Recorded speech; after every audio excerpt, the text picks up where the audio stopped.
Background sound হইলো main. নিজের TV থেকে একটু ওইখানটা ঠিক আছে, একটু যুক্ত এবং এখানটা একটু নলেজ থাকতে খালি যুক্ত থাকলে তো না, নলেজ থাকতে আমি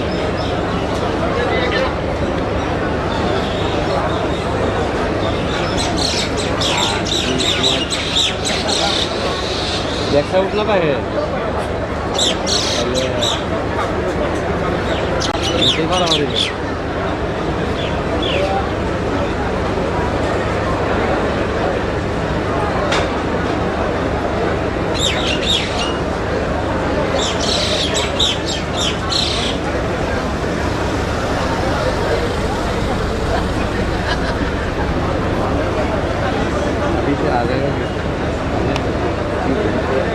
YouTube का पेज भी शायद चल रहा है। YouTube पे कैमरा ऑन होगा तो लाएगा तो चालू हो जाएगा।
পরের দিন এটা কিছু কপি গেল পরের দিন বিয়া কাঠটা আপনি কাঠটা আরেকটা ক্যামেরা লাগাইলে ফর্মটা বুঝতে যাইব খাইছে মেরে বুঝতে ফর্মে পুরো উড়ে বুঝতে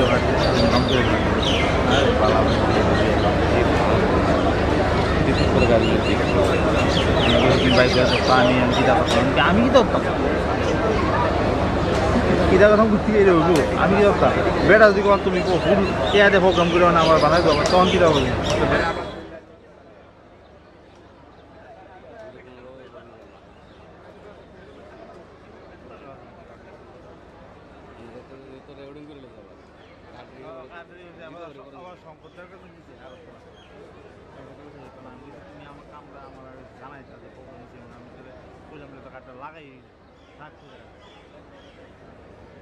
লাগাই লাগাই ফর্মেট দিচ্ছে না এই কার্ডটা ফর্মেট না করলে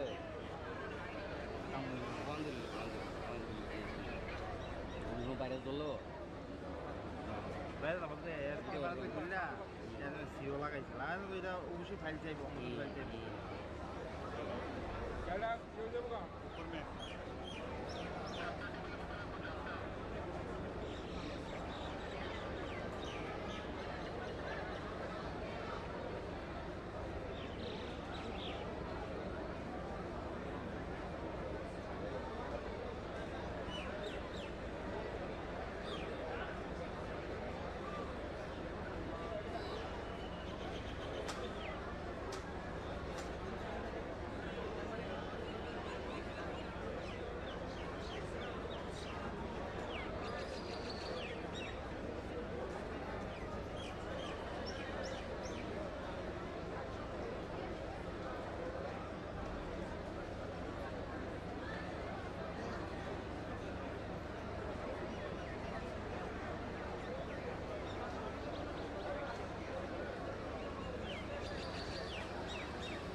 আছে বল আপনার গাড়ি না আমার গাড়ি নেই। কেমন লাগায় পড়ে দাও এই कोई बड़ा पास लगा जिन्होंने धरे था रख अरे सर और पीछे पास लगाना पड़ेगा यार पीछे बम्बू लगाना पड़ेगा ये उसके लिए नहीं है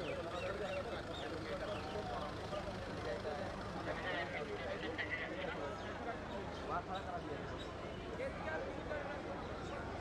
ये गाड़ी ये मेरा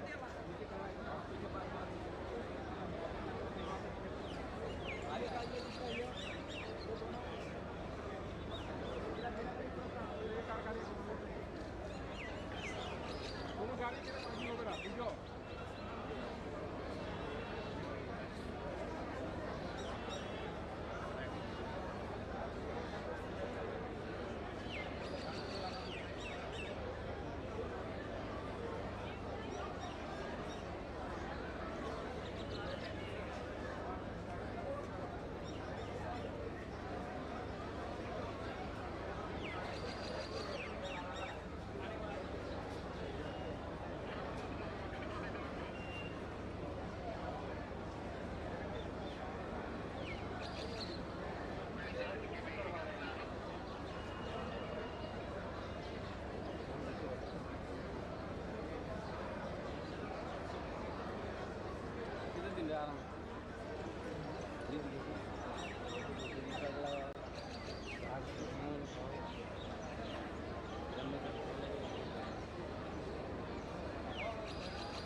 নিজে না না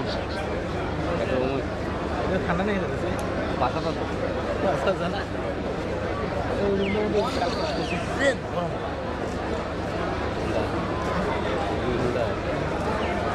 ধান খেলেছে না ধান খেলেছে 2 দিন আমরা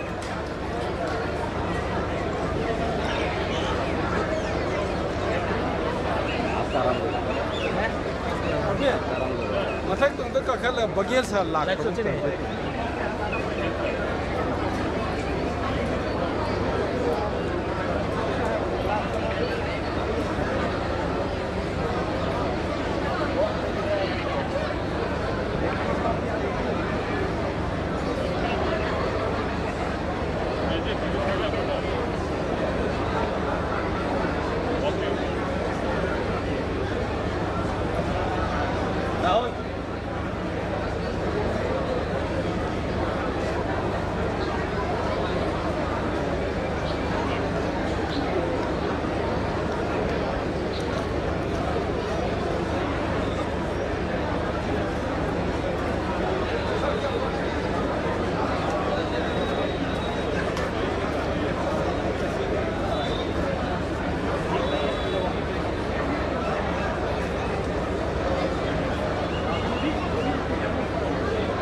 তারপরে গেট ভিতর থেকে যখন বেরোবে জামা কাপড় পরে পাবলিক হাবড়ি ঘুরে তখন এই টোটাল স্টুডেন্টস এরা এই পথে গিয়ে ওই প্রসেশনটা করে সেই প্রসেশনটাকে আপনি কভার করবেন।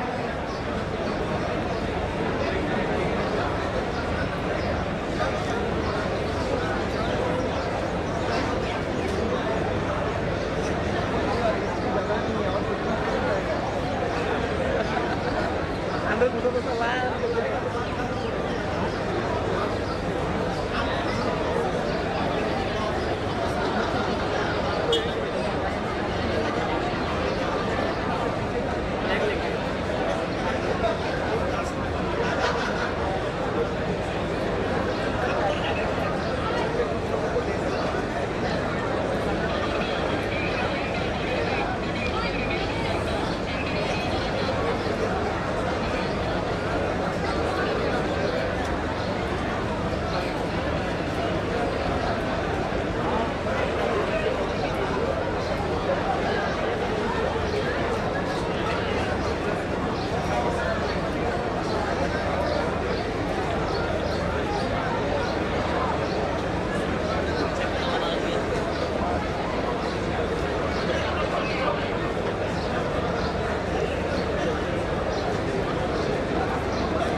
ড্রেসিংয়ে তো যাবো ড্রেস করবো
बोलो हरी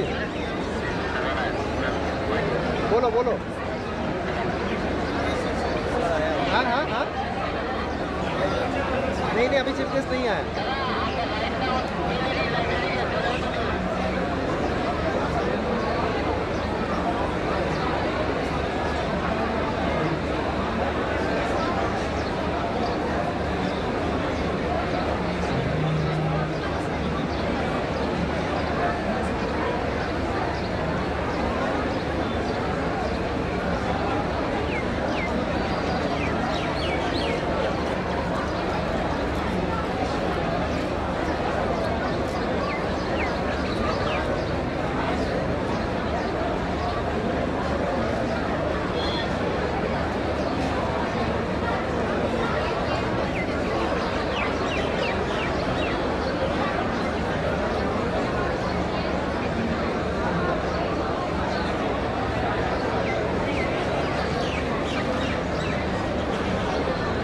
এই শেখর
Rồi.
Rồi একটু আগাও, একটু আগাও, একটু আগাও।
Battalion, NCC Guard, all constituent, Ajab! Hands up!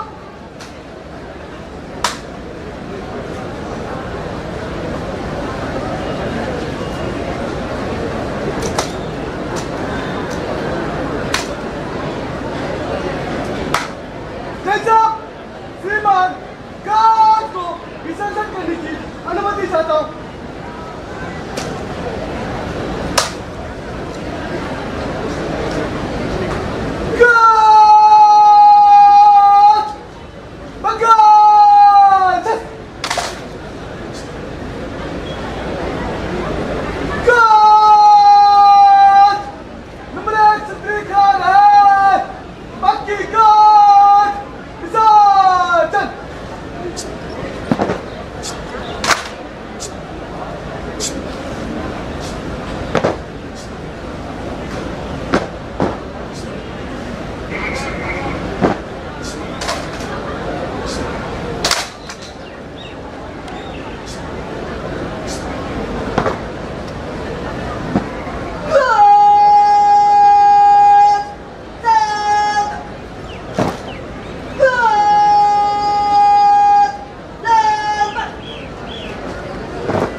walk in 3 rows. Okay, please don't disperse.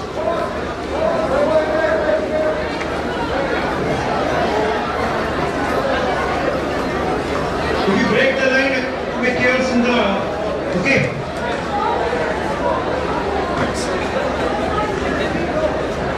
Line 3 is being Missouri. School में इसलिए लिया क्या? स्कूल में डिस्टेंस दोनों. One distance.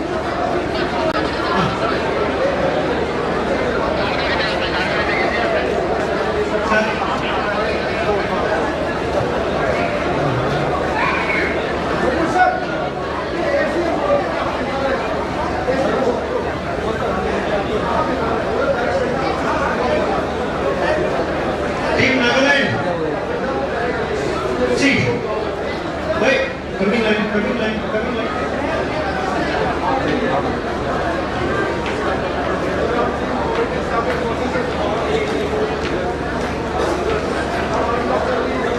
Three. Make 3 lines. 3 lines now. Wait. 1, 2, 3.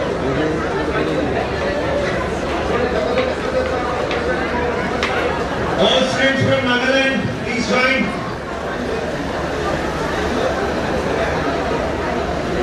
Now distance.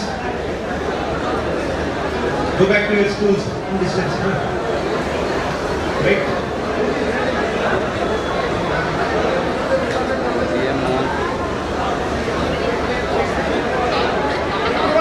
Team Tripura.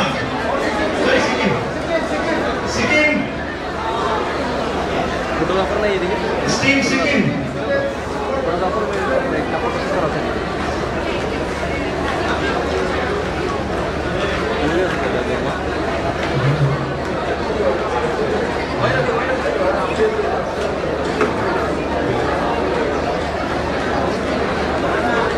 Friends, all students from Sikkim, please join.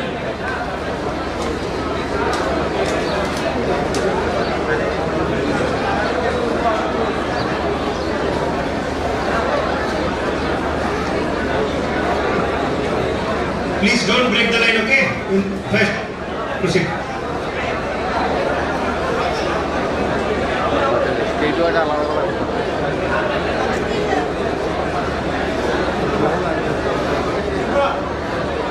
Team.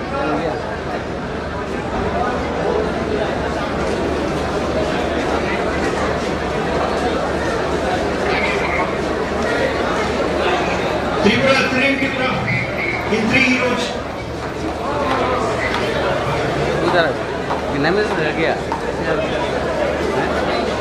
ना Twice. ये नमेश Three. Which one? ओ दे रहा था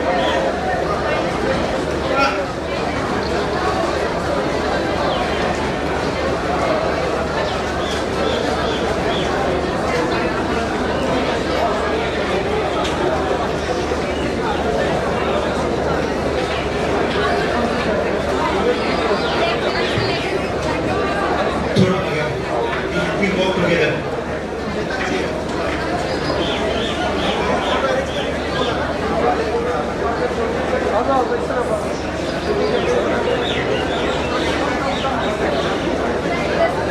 Okay. Done. এর সাথে সামনের সাথে কথা বলো.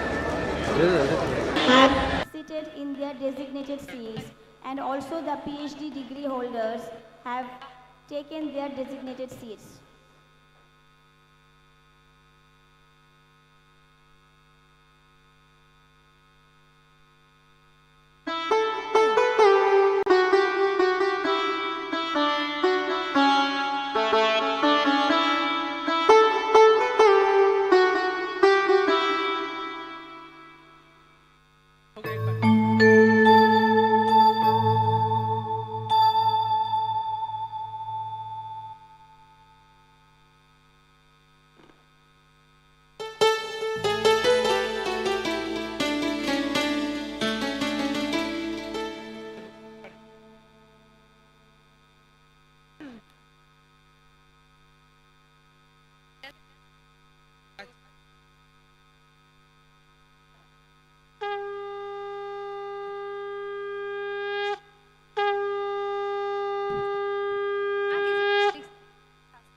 Ladies and gentlemen, I would again request all to kindly switch off your mobile phones to preserve the dignity of this prestigious event.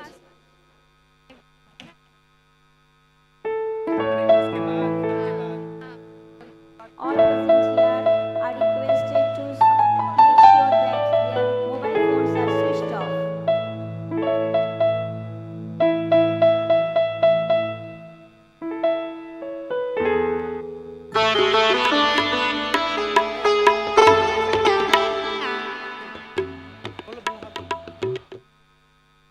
Right side above.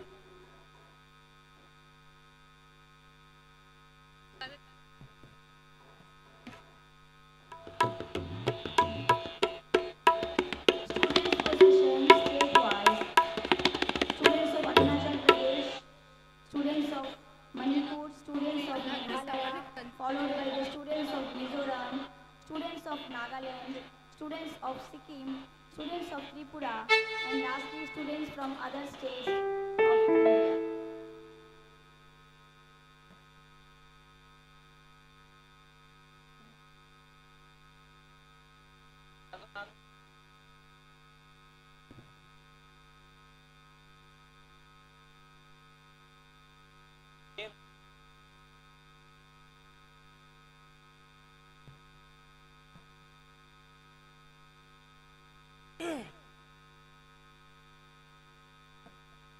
Once again, I would like to welcome all other dignitaries, invited guests, officials, faculties and staffs from constituent colleges of CAU Imphal, officials from KVKs, press, electronic media, other officials from different organizations, graduates of CAU and their parents. Welcome all to the 5th convocation of Central Agricultural University, Imphal, today, that is on 11th of May 2025, at the College of Fisheries, Lembushara, Tripura. Welcome one and all to this August gathering.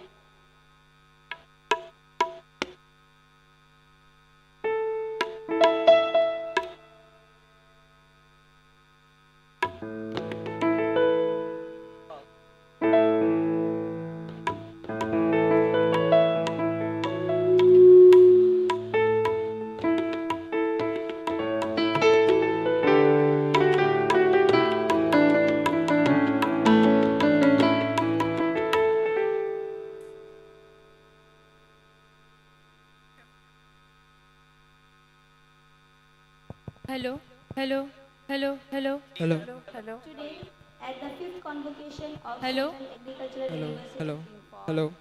1,212 graduates will receive their degree in person, including 778 undergraduates, 296 postgraduates, and 56 PhD students. A total of 91 university gold medals, including 10 memorial gold medals, will be awarded this year, out of which 62 participants, 62 recipients will be receiving their gold medals in person.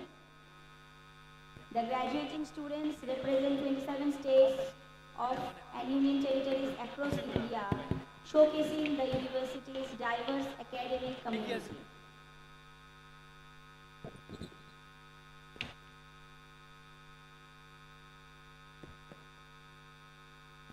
Our academic procession will start shortly.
একটু পেছনে সব হাতাইতেছে।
কেন দেবো তারা গাড়িতে দেবো?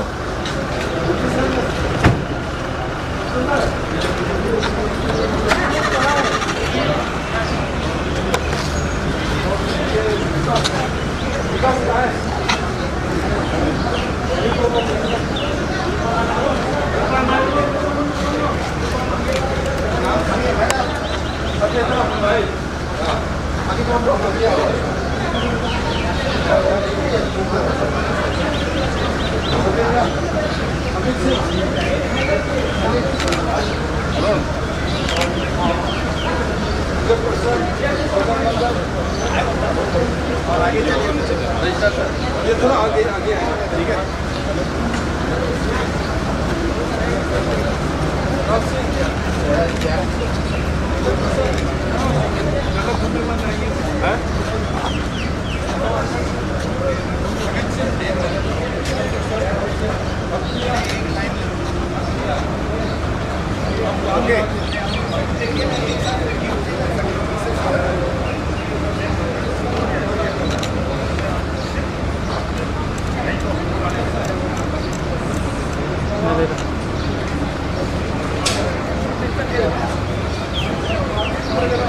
गोदा लागे था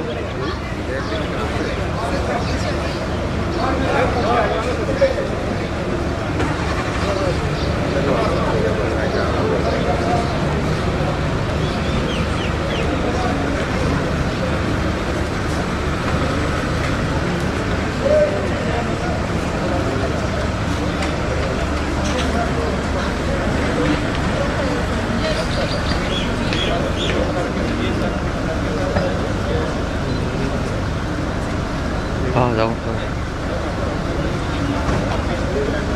সব ঠিক আছে, এদিকে এলো একবার। ঠিক আছে, এদিকে এলো একবার।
गाड़ी को आगे गाड़ी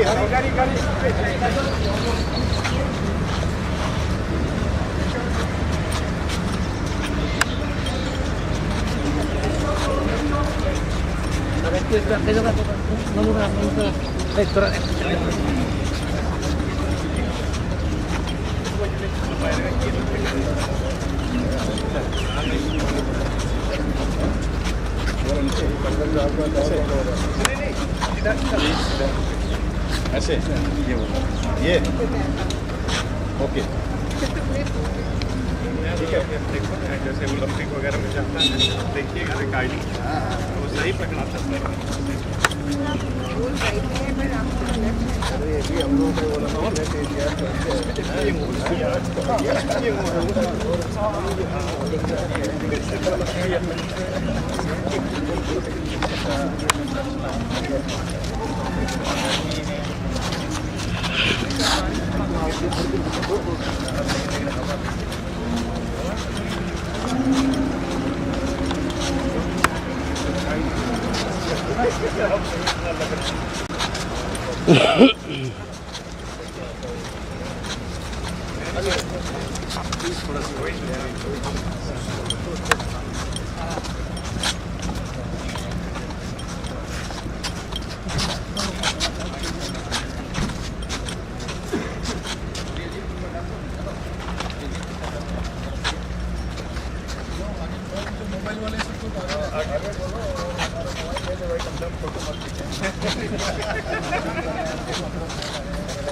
हाँ करो करो कॉल करके आगे बोलो मोबाइल ले दो भाई। तो आगे रहेगा वो हमारा नहीं किसके पास मोबाइल क्या चलो गलती नहीं था उसको ऑर्डर देने वाले तमाम लोग हो गए ये भी ऑर्डर करने दिया था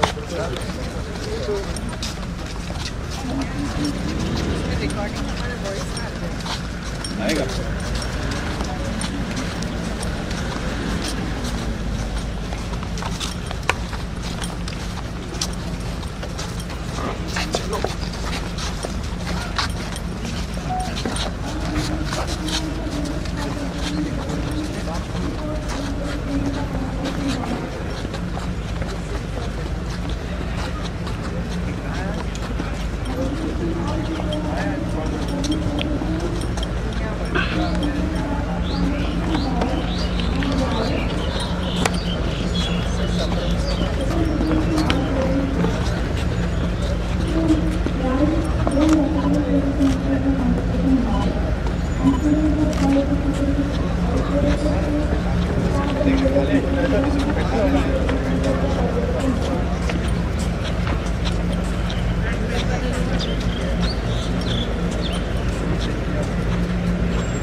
आ गया अभी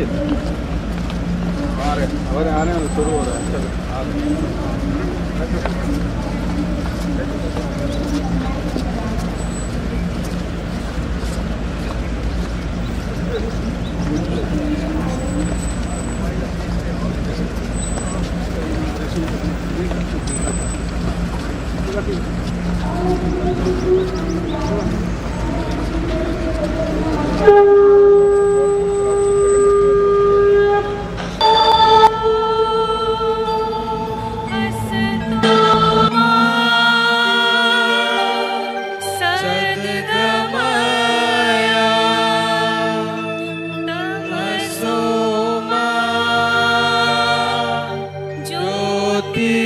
ज्योतिर्गमय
distinguished chairs on the dais. Honorable Chief Guest Dr. V. Narayanan, Chairman, Indian Space Research Organization, will occupy his distinguished seat on the dais. Honorable Chancellor, CAU Imphal, Professor Pradeep Kumar Joshi, and Honorable Vice Chancellor, CAU Imphal, Dr. Anupam Mishra, sir, will now take their distinguished seat on the dais. All other members of the academic procession are requested to occupy their respective chairs on the dais, please. I request the CAU faculties now to felicitate the dignitaries of the dais.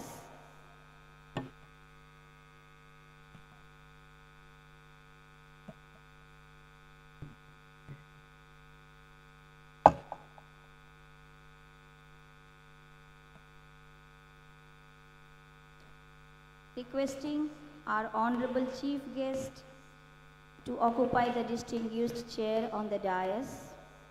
I would also request the Chancellor, Central Agricultural University, Imphal, to occupy his distinguished chair on the dais. Requesting Honorable Vice Chancellor, sir, to occupy the distinguished chair on the dais, please. All members of this academic procession are requested to occupy their respected seat on the dais.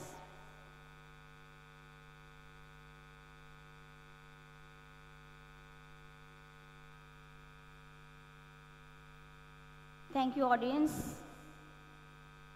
You may now be seated.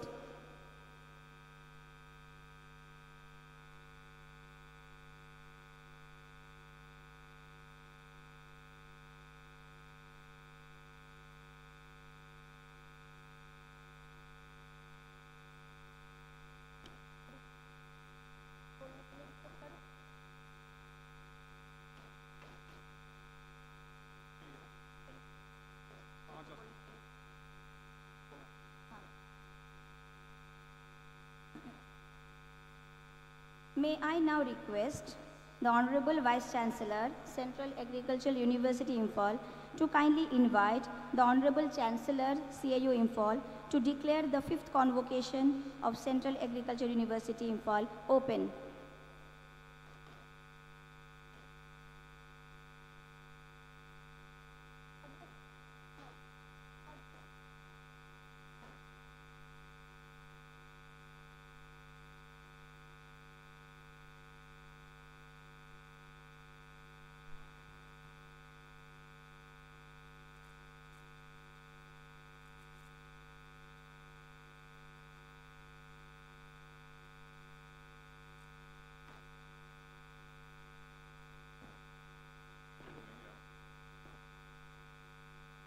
Good morning, all of you.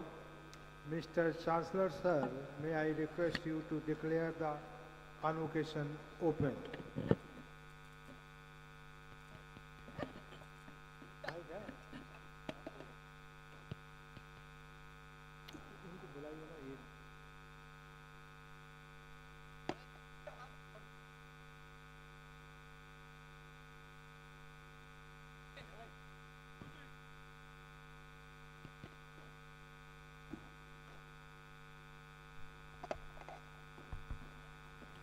I declare the convocation open. Check. Hello.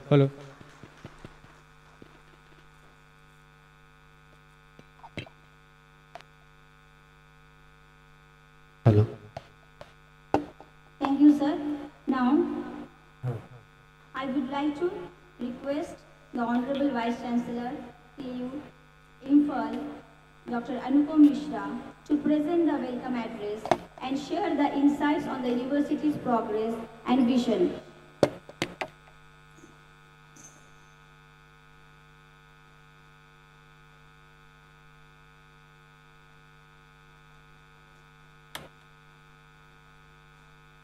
Good morning, सबको नमस्कार.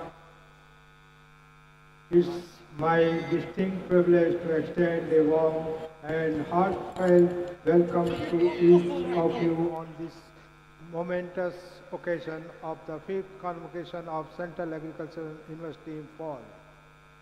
This convocation represents a significant milestone for all of us as we are graced by the presence of esteemed chairman of both the Indian Space Research Organization and the Space Commission, as well as Secretary of Department of Space, Government of India, Dr. V. Narayan, who will be delivering the convocation address as the chief guest. We are exceedingly fortunate to have our Honorable Chancellor of the University, Professor Pradeep K. Joshi, a distinguished academician and researcher with an illustration career. I am profoundly grateful to him for this unwavering commitment to the continuous growth and the advancement of the university. We are immensely pleased to welcome the honorable members of the Board of Management and the Academic Council of the University, our graduating students and their family, esteemed faculty, official and staff of the university, students from this institution, representatives from the press and media, as well as everyone present today to commemorate this occasion. The Central Agricultural University Imphal, its 13 constituent college spread across 7 states, offers a 10 undergraduate, 48 postgraduate and 34 doctoral programs covering the entire spectrum of agriculture and allied sciences. Today we serve nearly 3,000 students representing all 28 states of India with a healthy gender ratio and a growing international presence. The success of our alumni, 433 ICR JRF qualified, 128 ARS scientists and 54 entrepreneurs testify to our academic excellence. We have pioneered new frontiers in curriculum development and adopting the 6th Dean Committee recommendation and the BSMA guideline in line of NEP 2020. Our faculties have actively contributed to the national syllabus in natural farming, and we have introduced a BSc honors in this field for the first time in the country. The transformation in our teaching has been significant from the virtual classroom and online assessment during the pandemic to the development of smart classroom, language lab, and blended learning model. Committed to inclusive technology-driven education, our e-learning initiative, including the Agriculture Diksha platform and e-learning quiz portal with our 16,000 questions, have reinvented engagement and the interactivity. The research continues to be a cornerstone of our mission. Of our contribution include over 2,200 Scopus index publication and an H index of 56 and more than 22,000 citations. Our focus on sustainability and entrepreneurship has nurtured 96 startups across the NEH region. Under the international exposure, 180 students and 54 faculty members have been trained at prestigious institutions across the 11 countries.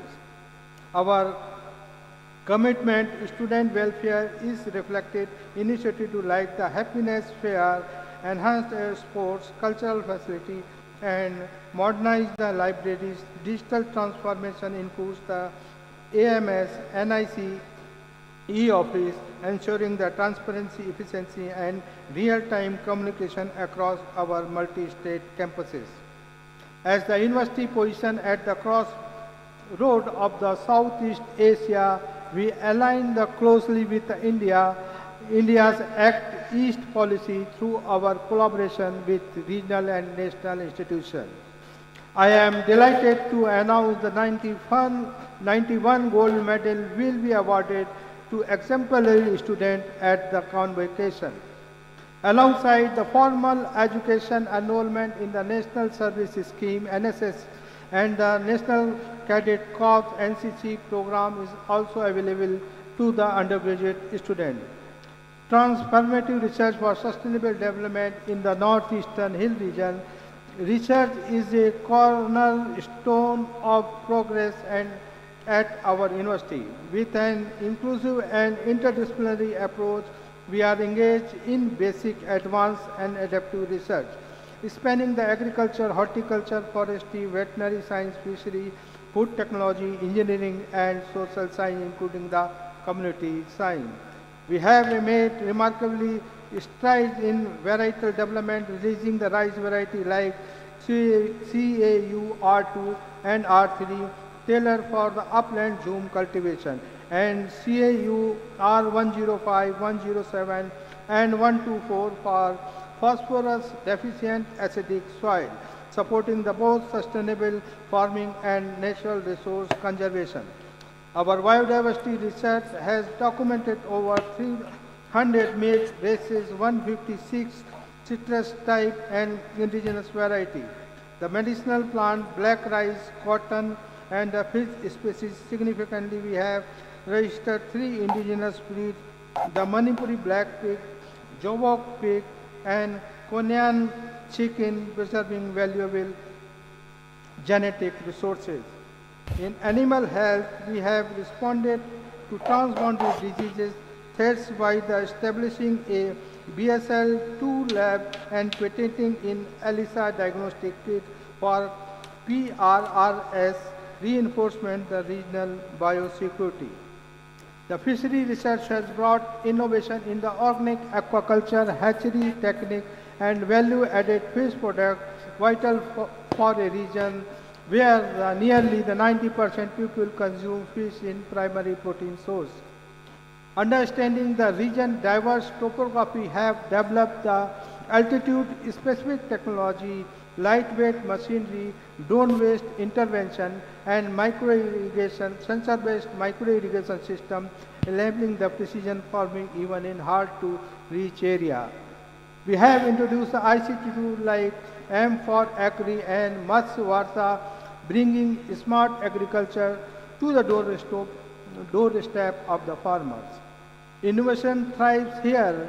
We have secured the 27 patents, developed 38 prototypes, commercialized multiple technology from the agriculture machinery to water conservation system. In wetland transformation, our integrated farming model have converted the previously barren land into the productive system supporting aquatic crops such as lotus, makhana, and swam taro. We have standardized low GI millet product, pineapple snacks, smoked chicken, sausage with bamboo shoot, and more, showcasing the rich food heritage of our region and empowering our communities.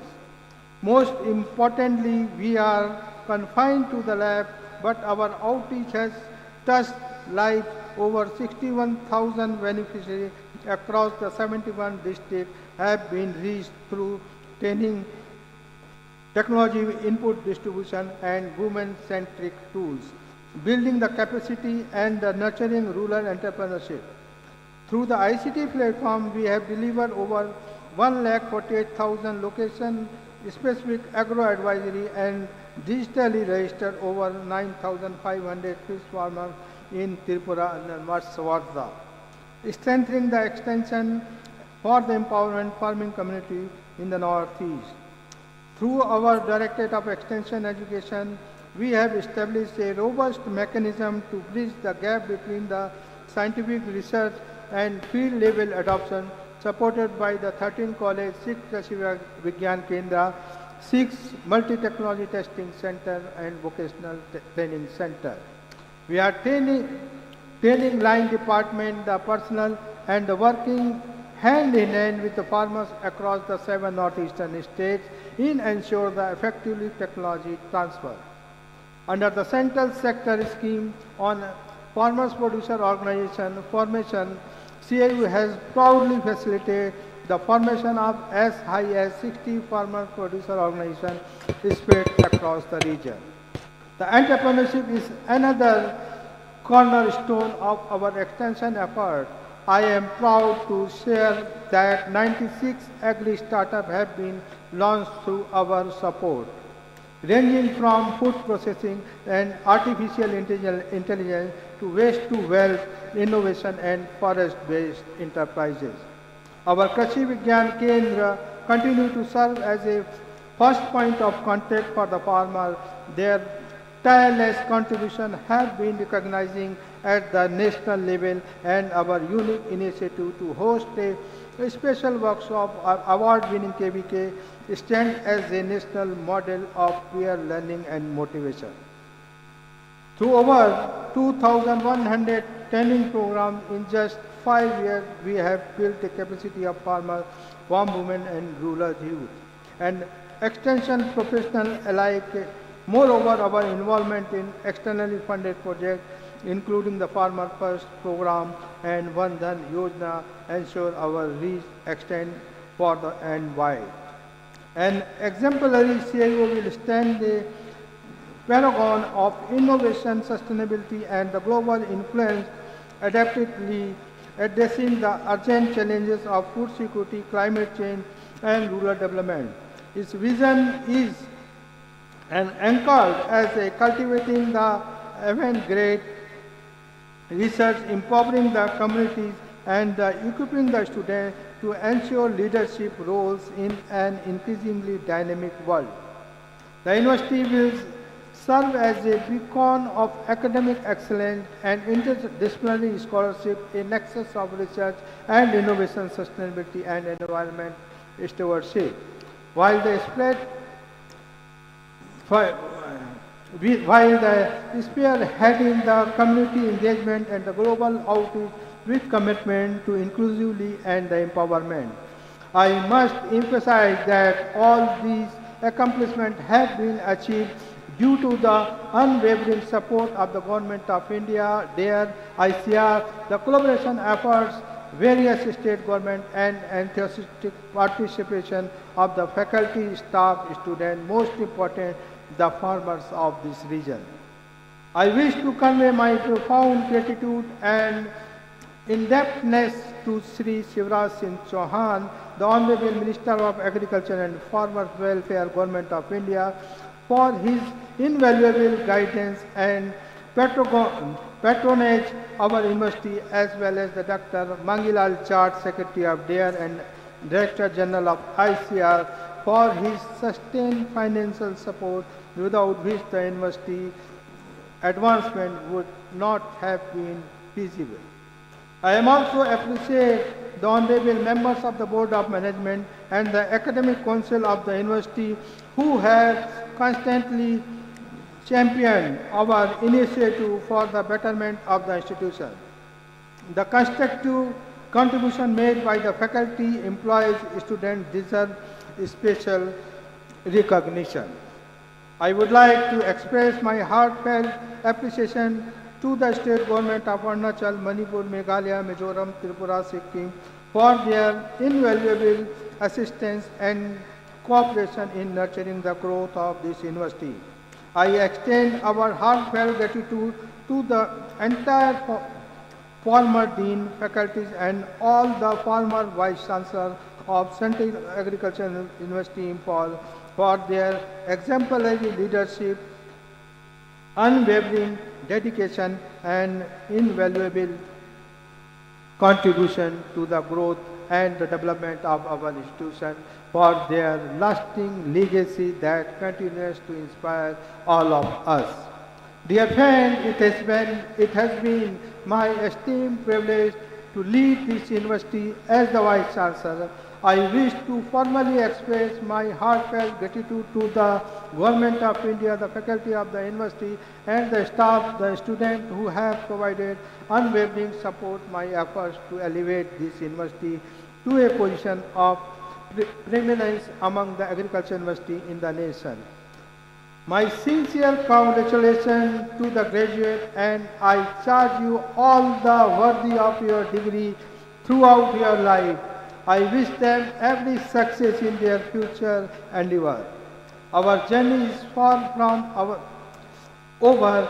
We have envisioned a strategic roadmap for contributing to India achieving the $30 trillion economy by 2047. Rooted in sustainability, equity, and futuristic thinking, we are proud to be shaping the agricultural revolution of Northeast India during the Amrit Kal. Jai Hind.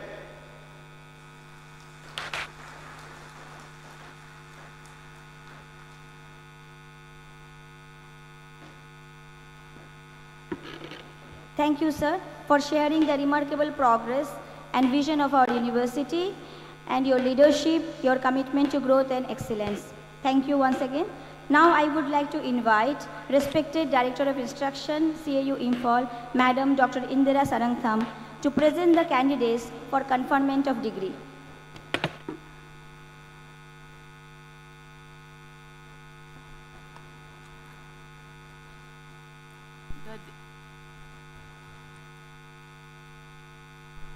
The Dean and the Chairman Board of Studies, Faculty of Agriculture, CU Imphal, will now present the candidate for the conferment of the degree of Doctor of Philosophy in Agriculture, degree of Master of Science in Agriculture, and the degree of Science in Agriculture, and degree of Bachelor of Science, honors in Agriculture. So the candidates will please rise and remain standing until the degree is conferred on them by the Honorable Chancellor.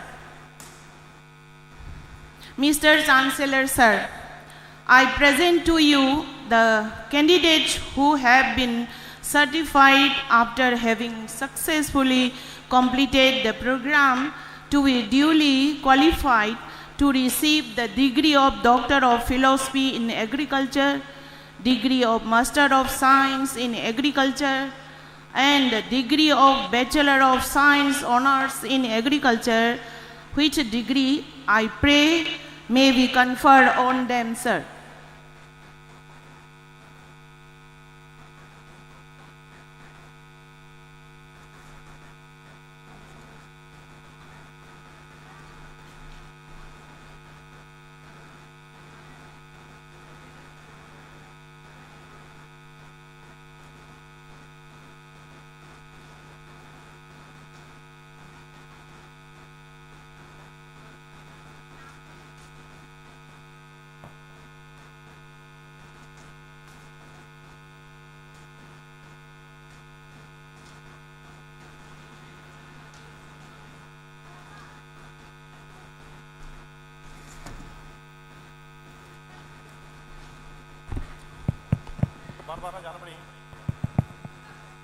By virtue of the authority vested in me as the Chancellor of the University, I confirm on you the degree of Doctor of Philosophy in Agriculture Engineering, degree of Master of Technology in Agricultural Engineering, degree of Master of Technology in Food Technology, degree of Bachelor of Technology in Agricultural Engineering, and Bachelor of Technology in Food Technology, and authorize you to bear the robe obtained as the initia of this degree.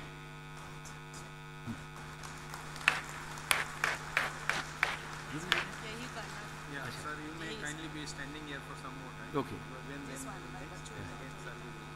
First, ye.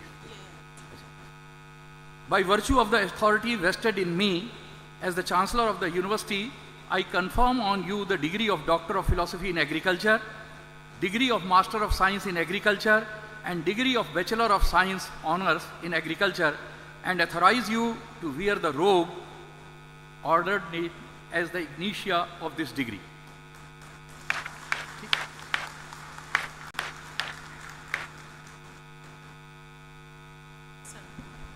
Sir, the Dean and Chairman, Board of Studies, Faculty of Veterinary Science and Animal Husbandry will now present the candidates for the conferment of the degree of Doctor of Philosophy in Veterinary Science, degree of Master of Veterinary Science, and degree of Bachelor of Veterinary Science and Animal Husbandry.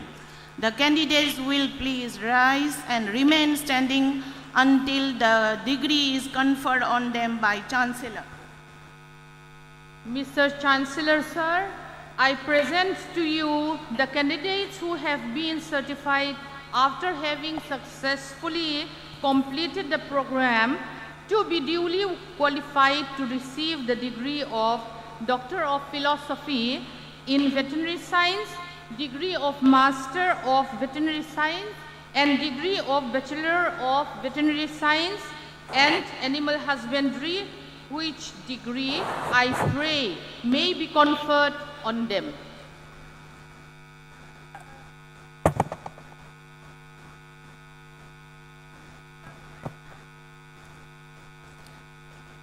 By virtue of the authority vested in me as the Chancellor of the University, I confer on you the degree of Doctor of Philosophy in Veterinary Science, degree of Master of Veterinary Science, and degree of Bachelor of Veterinary Science and Animal Husbandry, and authorize you to wear the robe obtained in indicia of this degree.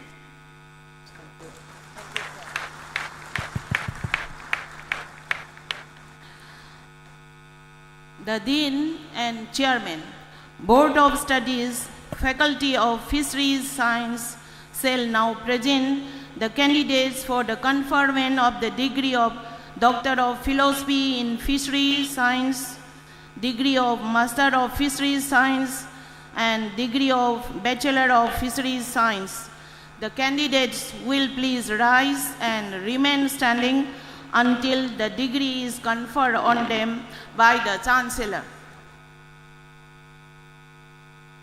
Mr. Chancellor, sir, I present to you the candidates who have been certified after having successfully completed the program to be duly qualified to receive the degree of Doctor of Philosophy in Fisheries Sciences, degree of Master of Fisheries Sciences, and degree of Bachelor of Fisheries Science, which degree I pray may be conferred upon them.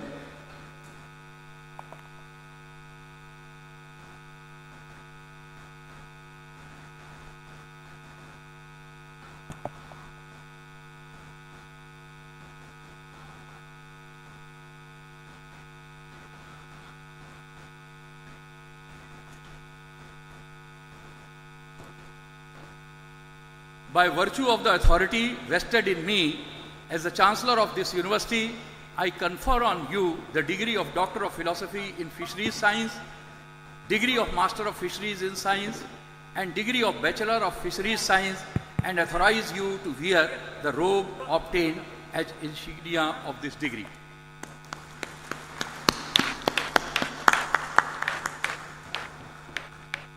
The Dean and Chairman, Board of Studies, Faculty of Horticulture and Forestry Science shall now present the candidates for the conferment of the degree of Doctor of Philosophy in Horticulture, Master of Science in Horticulture, Master of Science in Forestry, degree of Bachelor of Science, Honours in Horticulture, and the degree of Bachelor of Science, Honours in Forestry.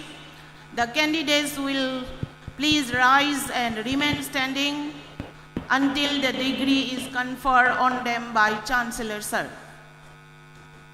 Mr. Chancellor, sir, I present to you the candidates who have certified after having successfully completed the program to be duly qualified to receive the degree of Doctor of Philosophy in Horticulture, Master of Science in Horticulture, Master of Science in Forestry, degree of Bachelor of Science in Horticulture, and degree of Bachelor of Science Honours in Forestry, which degree I pray may be conferred on them.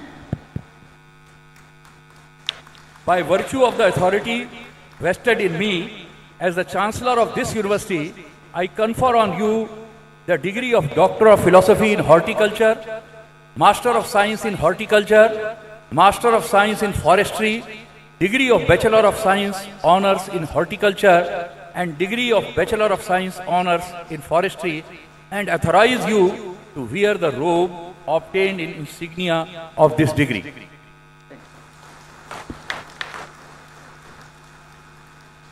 The Dean and Chairman, Board of Studies, Faculty of Community Science, shall now present the candidates for the conferment of the degree of Master of Science in Community Science, degree of Bachelor of Science Honors in Community Science, and Bachelor of Science Honors in Food Nutrition and Dietetics.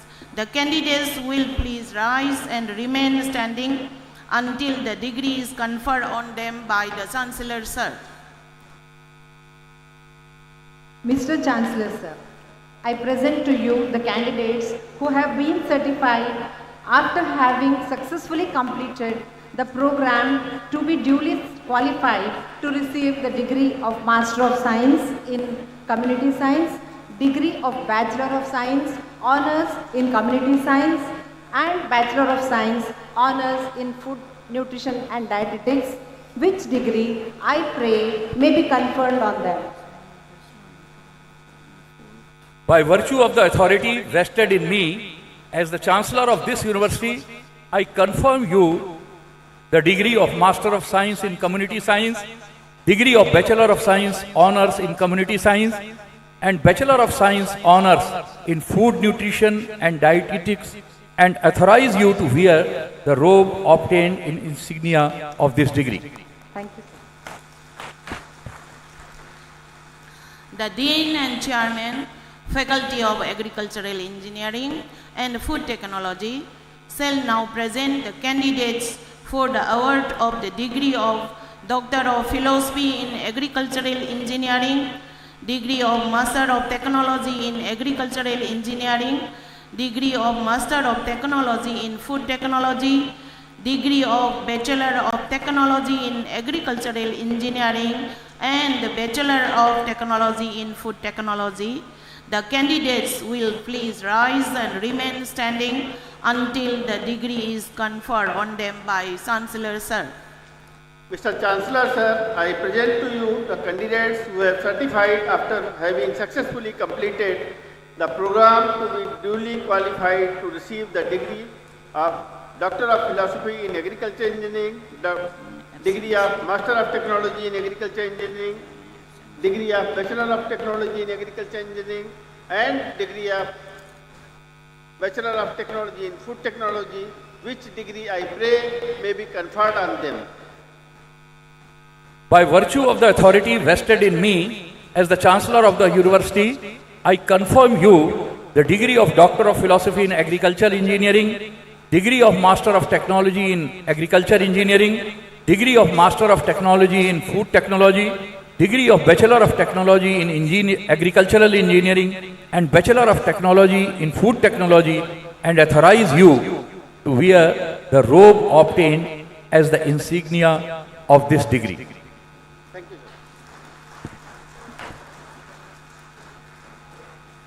Mr. Chancellor, sir, I pray to kindly confer the respective degrees in absentia on those candidates who have been examined and found qualified but have not been able to attain the convocation, sir. By virtue of the authority vested in me as the Chancellor of this university, I confer the respective degrees on all the candidates who have passed the examination and qualified but have not been able to attend this convocation.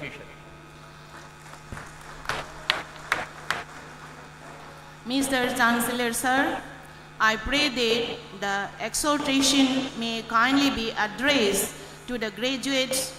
All the graduates are requested to stand. All the graduates are requested to stand, please.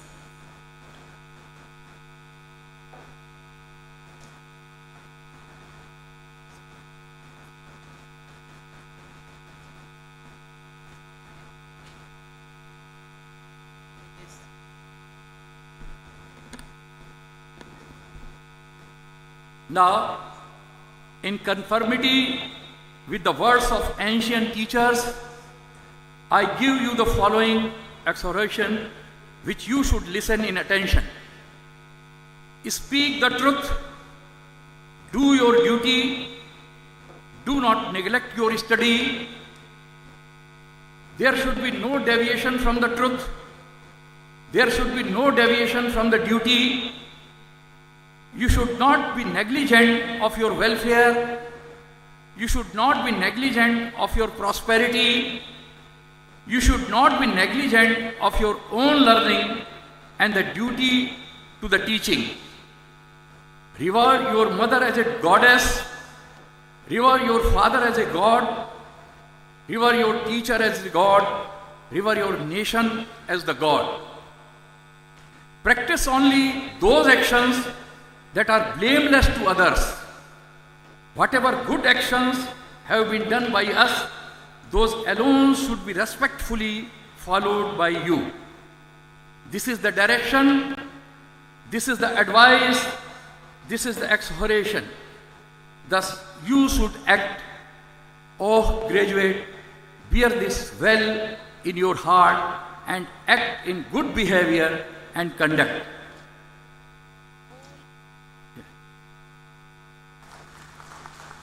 All graduates, please, all graduates in chorus, you have to say, sir, sir, we shall abide by the exhortation. Thank you.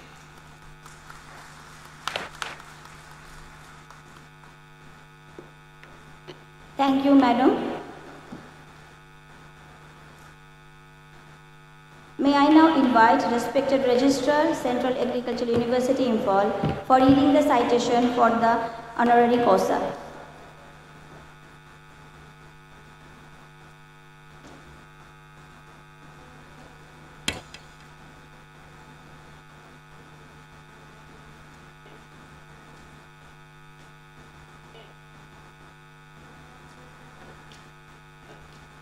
By virtue of the authority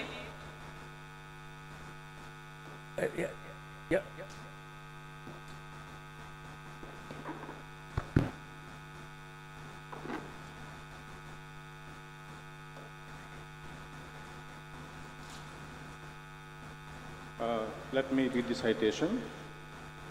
On this 5th convocation of Central Agricultural University, Imphal, the Academic Council of the University, with the approval of Board of Management, under the powers conferred under the Article 27(1) of the Statutes of Central Agricultural University, Imphal, has determined that Dr. Puranjan Das, former Deputy Director General, Agricultural Education, Indian Council of Agricultural Research, New Delhi, be awarded the Doctor of Agricultural Science honoris causa of this university. Please give a big hand. It is a great honor to our university and to the current and future graduates that your good self has accepted this recognition, sir. The Academic Council and Board of Management, in making this award, noted that Dr. Puranjan Das, throughout his life, has made enormous contributions in the field of agriculture and allied sciences. Dr. Puranjan Das served for more than 5 decades in espousing the cause of farming community in various capacities in the University of Kalyani, Indian Institute of Management Ahmedabad, Indian Institute of Management Bangalore, ICAR, and International Traceability Systems Limited, a central figure in farmers' empowerment. He was born in 1946 in a small rice farming family in West Bengal and earned bachelor and master's and PhD degrees from the University of Kalyani. He enriched his knowledge portfolio with advanced education in rural extension and community work from University of Reading, England, instructional techniques from Agriculture Training Board, England, and earned overseas technical teachers award and postgraduate certificate of educational level with distinction from the Polytechnic, Wolverhampton, England, and training of trainees course from the United States Agency for International Development and Indian Council of Agricultural Research.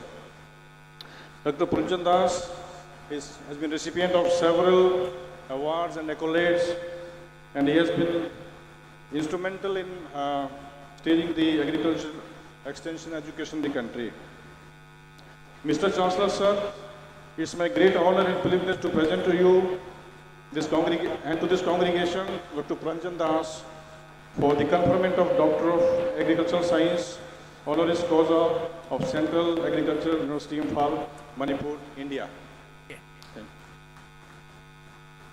By virtue of the authority vested in me as the Chancellor of this university, I confer the Doctor of Agriculture Science honoris causa to Dr. Puranjan Das, which has been approved by the Board of Management.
May I request the Honorable Chief Guest to award the University Gold Medals and the Meritorial Gold Medals to the recipients. Sir, we have in all 91 gold medal recipients, out of which 62 have presented themselves today.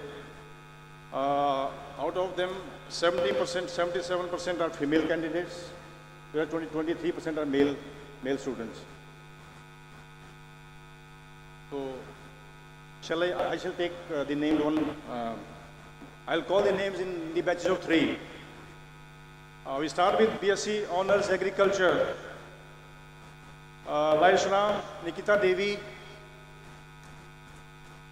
Mumdi Partain, Devashri Bhaumik.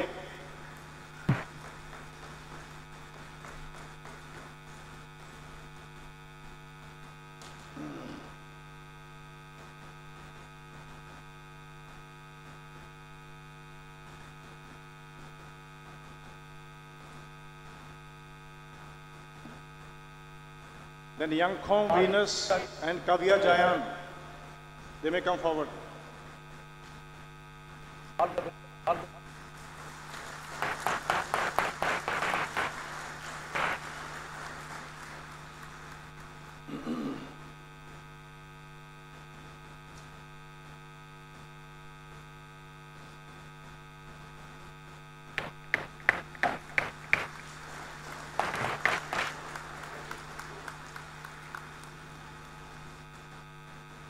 They will be followed by BVSC and AH students.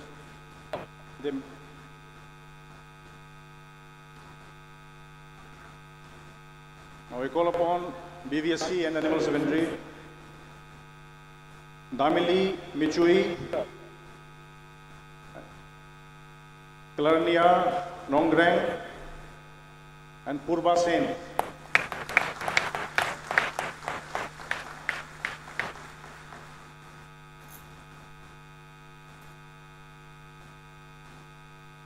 Isha Chodhan Bhotia can also come.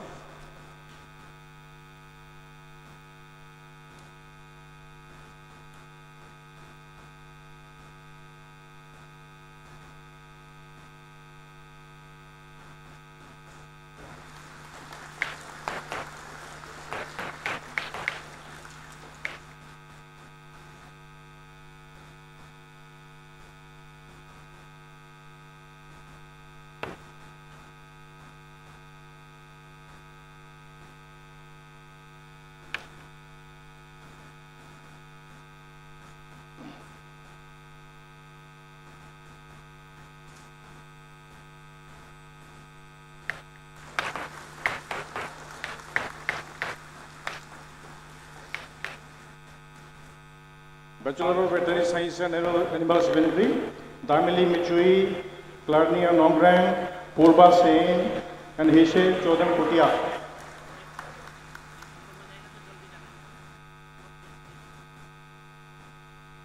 Ladies and gentlemen, give them a big hand.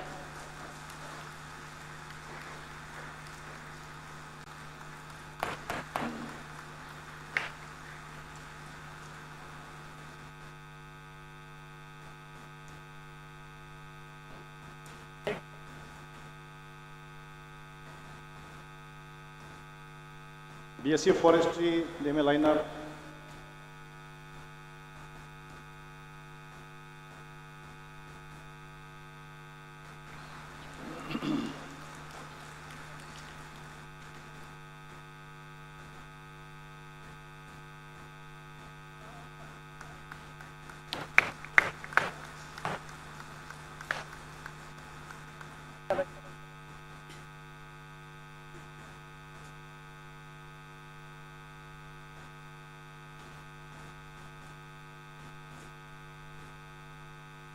No, BSc Forestry, Kesham Ginita Devi, Priyavati Devi,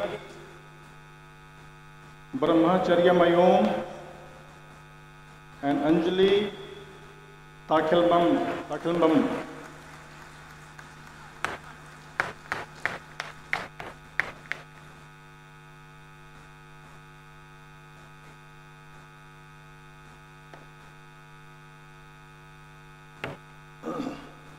Kesham Ginita Devi, Priyavati Devi, Brahmachari Mayom, and Anjali Takhelbam.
You are forestry?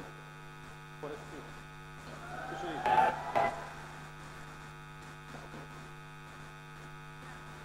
Oh, sorry. Now, BSc Honors Horticulture. They may line up, please.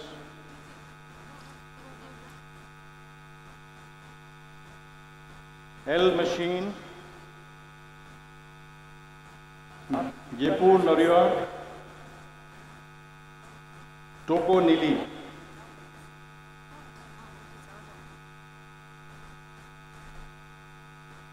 L Machine, Jaipur Nariya, Toko Nili.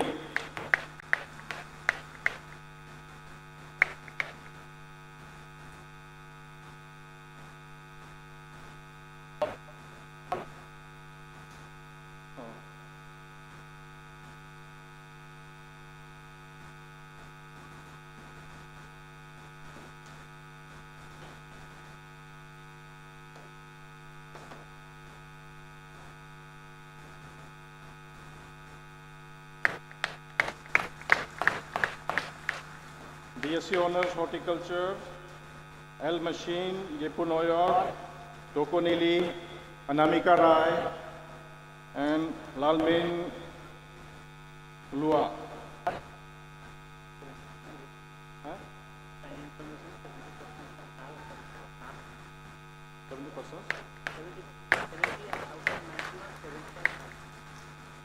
Oh, oh, oh. बोला था पहले, बता दिया, बोल दिया। तो horticulture, तोकोनिली Anamika Rai, Lal मिंगुला,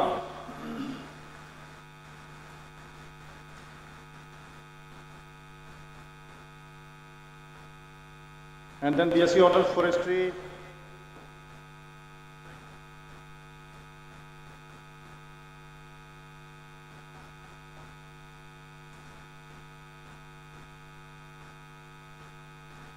Kesham Vidya Lakshmi,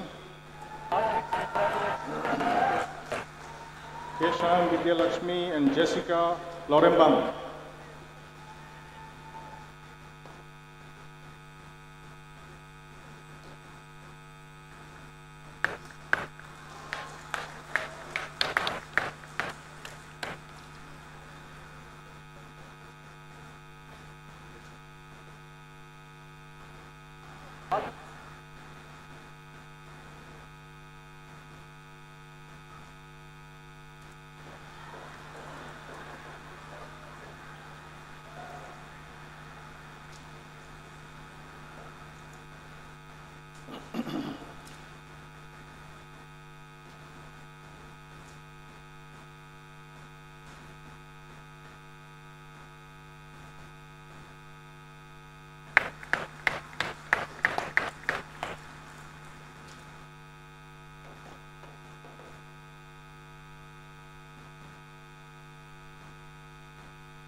Horticulture or forestry?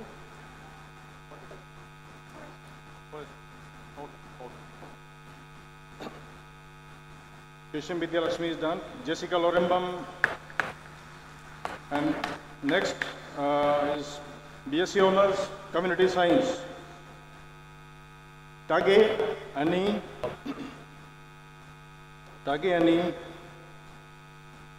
Then R. Marat. Nancy Pam and Tracy Thokchom.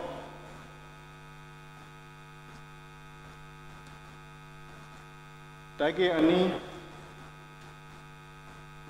Vegara R. Marat, Nancy Pam and Tracy Thokchom.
Then BSc Honors Food Nutrition and Dietetics. BSc Honors Food Nutrition and Dietetics. Filina Bhujel, Chalcedony Momin, Galaxy Tongbalatpam, and Zani Yanhan.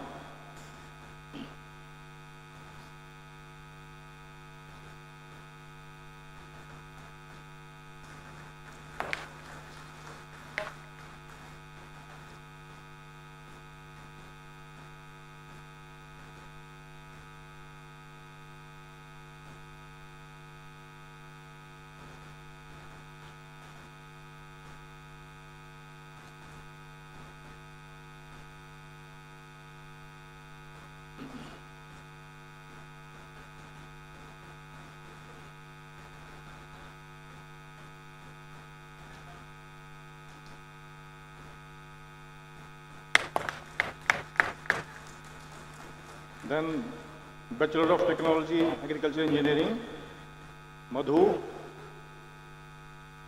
Prashant Kumar, and Prateek Kumar.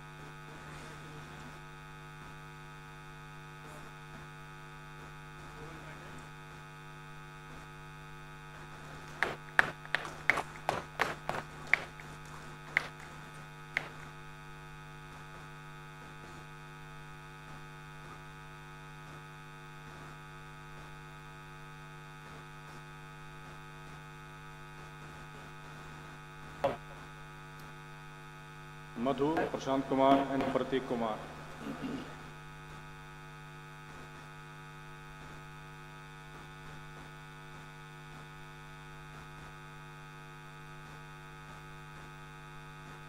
Then in undergraduate programs, the last we have the BTech Food Technology.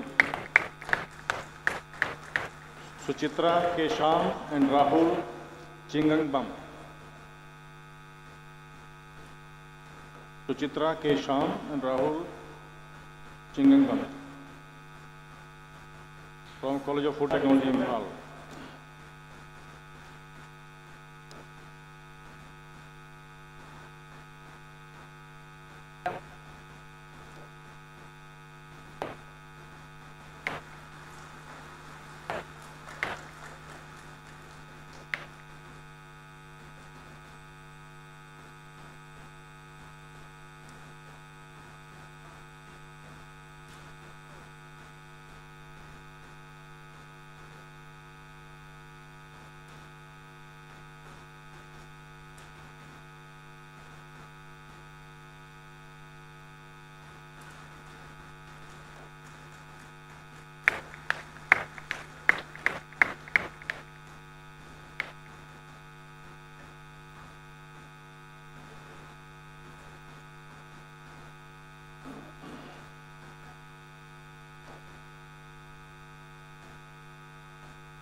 Suchitra Kesham.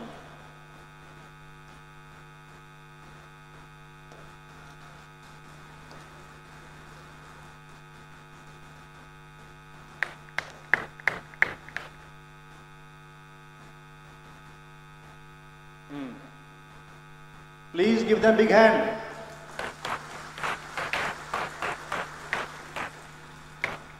Thank you.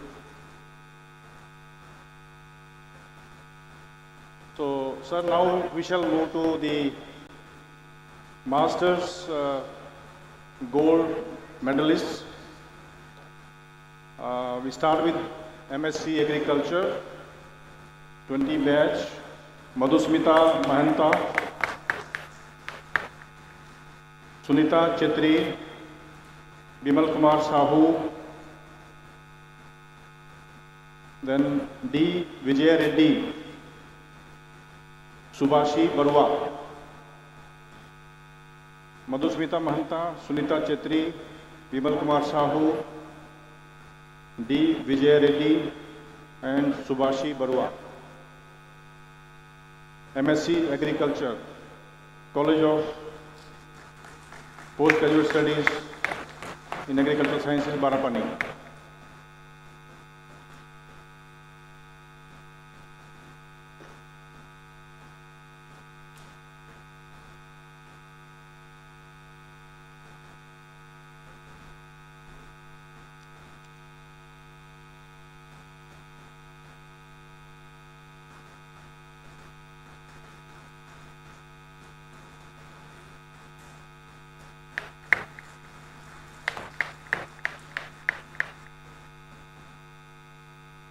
Then they will be followed by MVSC candidates for gold medals from College of Veterinary Sciences and Animal Husbandry, Aizawl.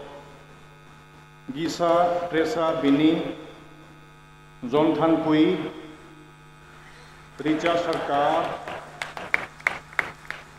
Lalmal Sami Kolni, and R.K. Deepi Karni.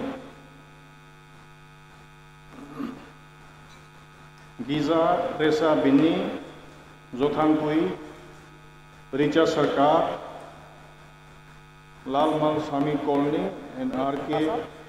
Deepika Rani.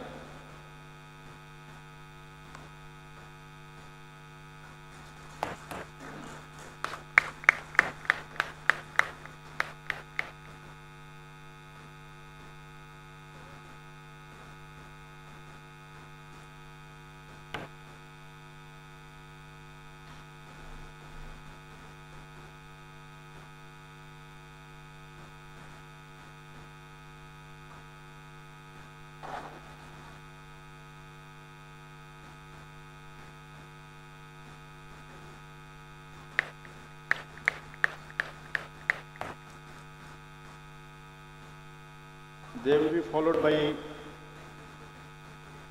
Masters in Fishery Science, W. Malanganvi Devi, Rutpurna Sasmal, Purna Bhadra Paul, G. Deepak Reddy, Vishwajit Anand, and Supriya Rani.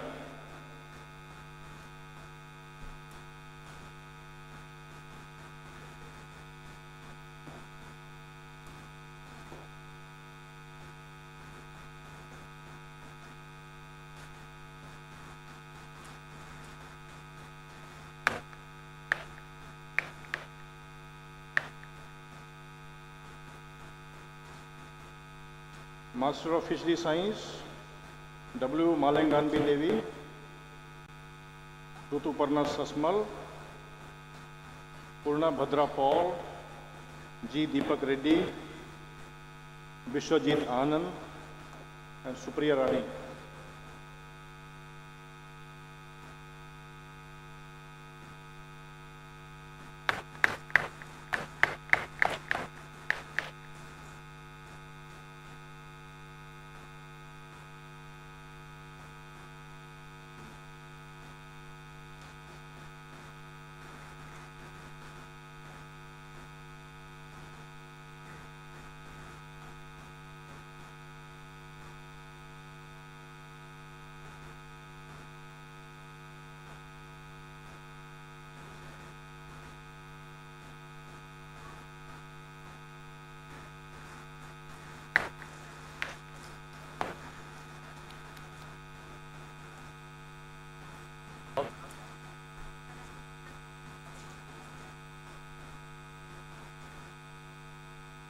They all belong to College of Fishery, Lemon. Please give them a big hand.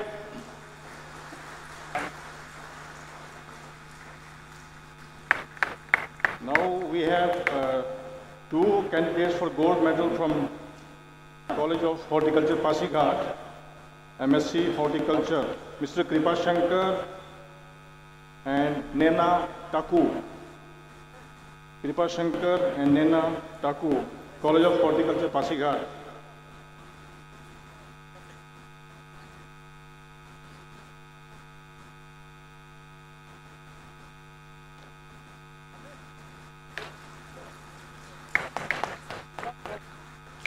They will be followed by College of Agriculture Engineering and Post-Harvest Technology,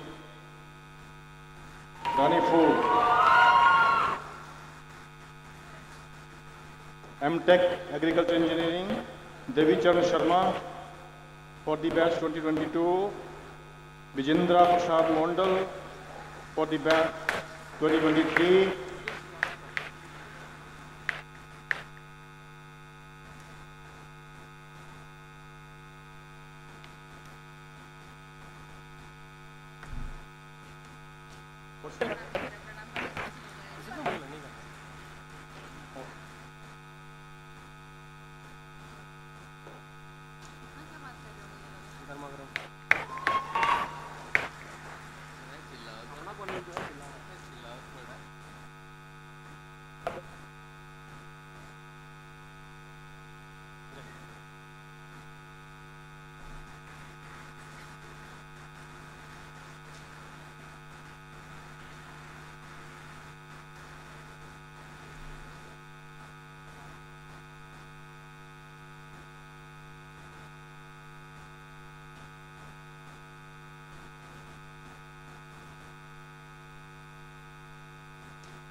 हो गया। हाँ ma'am जी मेरा fix हो गया।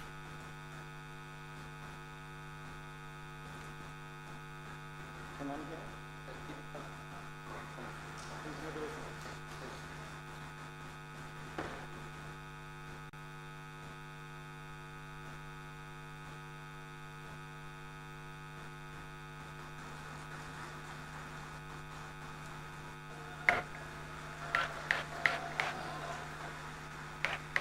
विश्वजीत आनंद, he's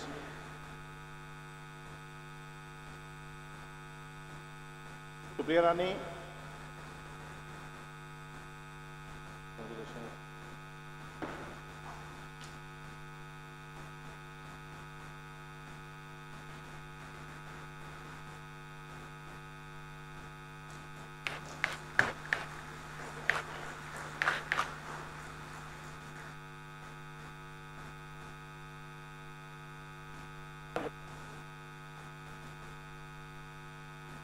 Kripa Shankar,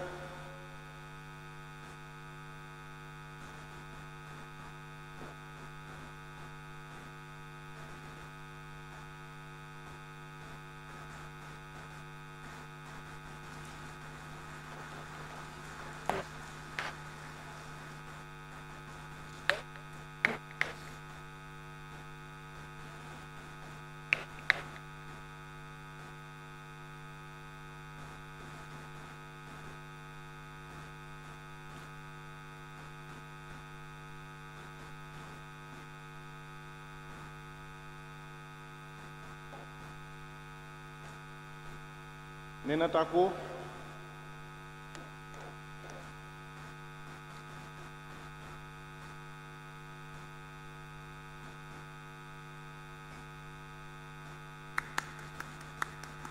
Devi Chand Sharma,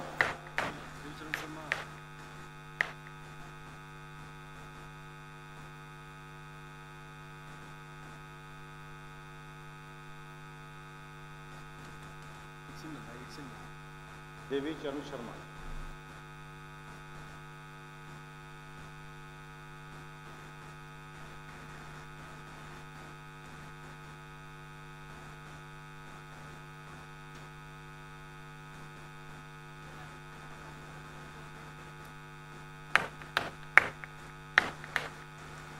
He is from College of Agriculture Engineering and Post-Harvest Technology, Ranipur.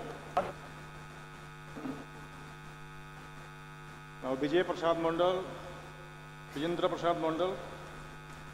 Sorry. Now they will be followed by. Now we will be presenting the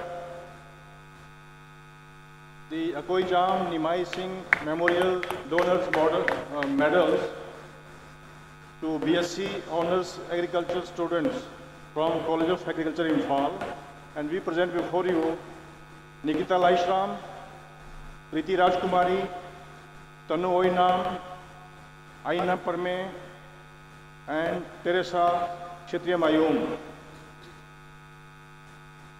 They are receiving the Donors Gold Medal. Nikita, Preeti, Tanu, Aina, and Teresa.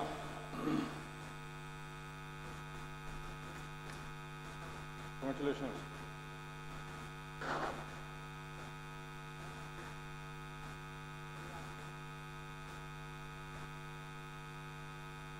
सुनो सुनो सुनो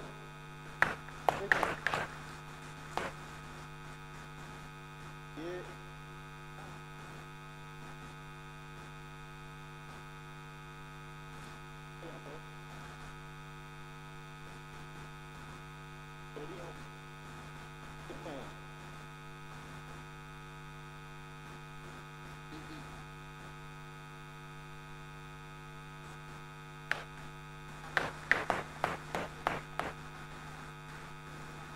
Now we have MSc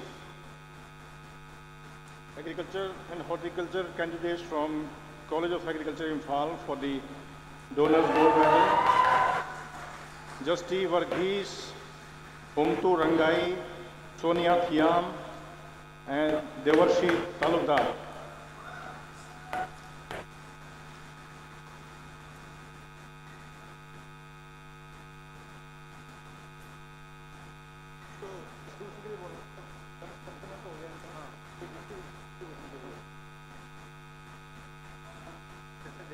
हाँ कितने candidate हैं ये?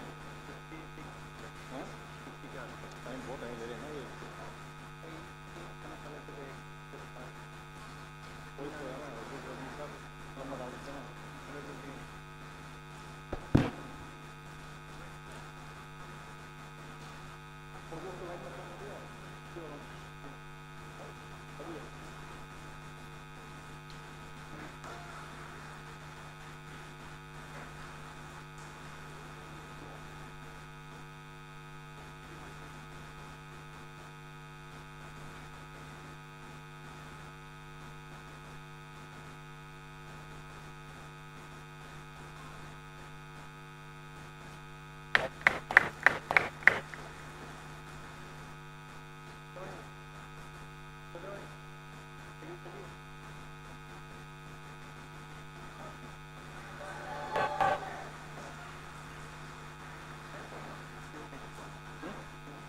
ठीक है फटाफट दे दो।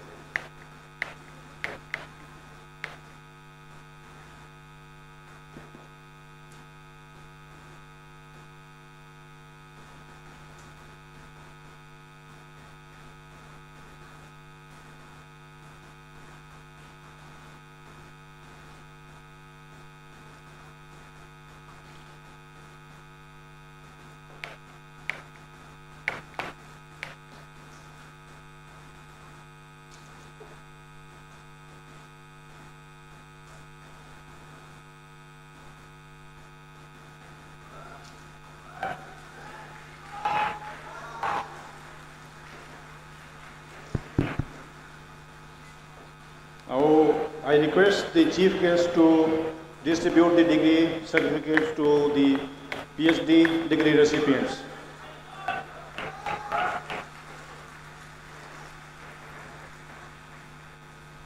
So, we will start with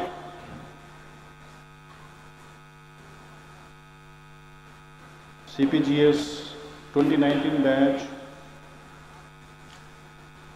Jyoti SSP, Karma Bhotia, Narendra Kumar Meena,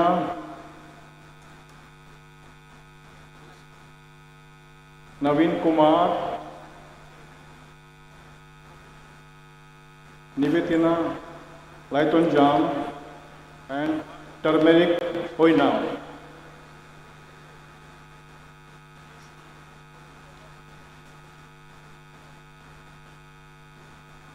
फटाफट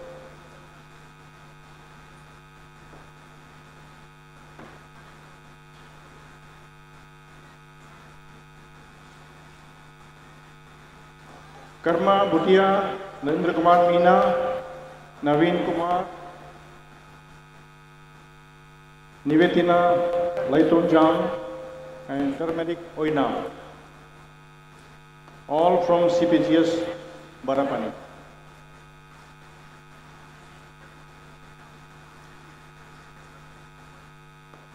(2019) batch.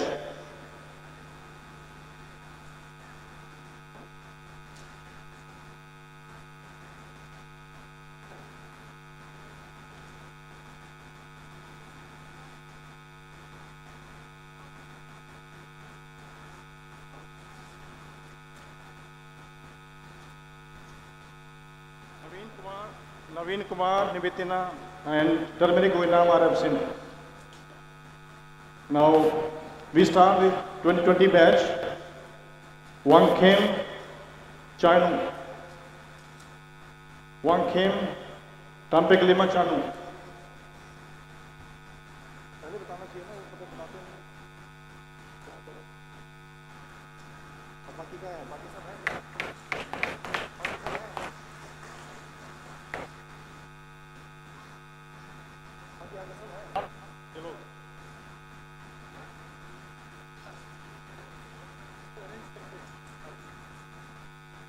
अभी पता कर लो।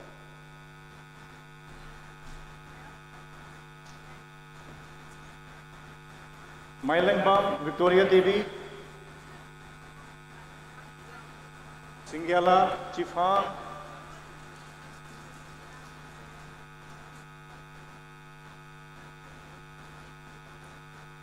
Singyala Chifan, Lipa Dev,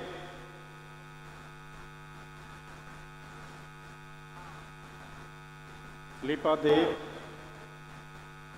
Premaradhya N, Premaradhya N,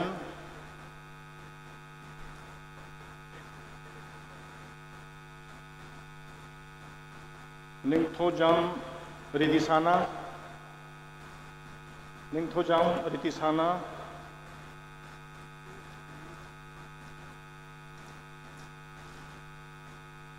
Kasinam Doruk,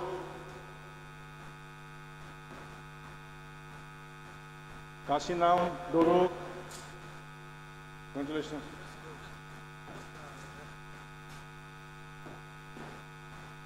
Alok Maurya,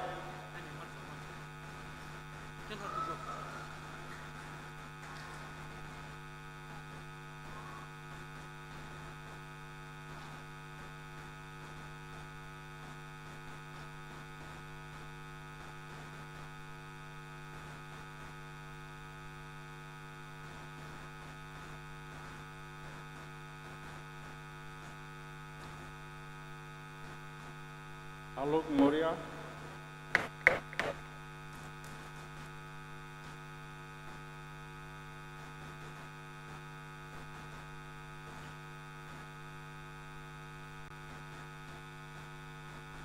what's your good name?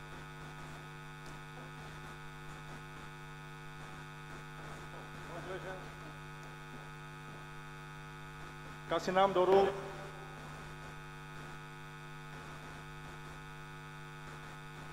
Kasinam Doruk, Alok Maurya, Alok Maurya,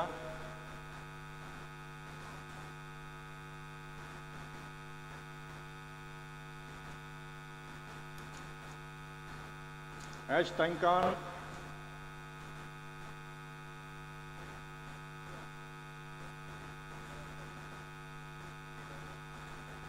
Elanki Tankan,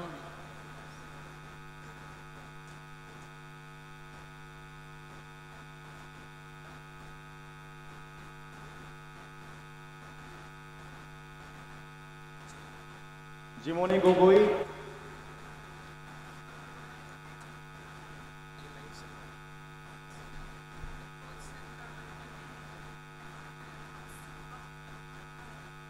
Jimoni Gogoi, Vijeta Thangjan,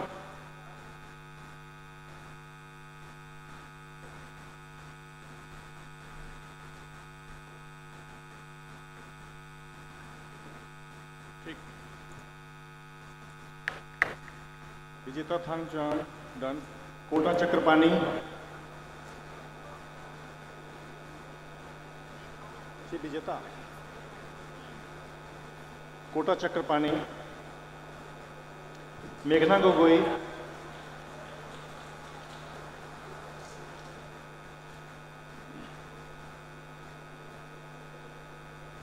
Meghna Gogoi,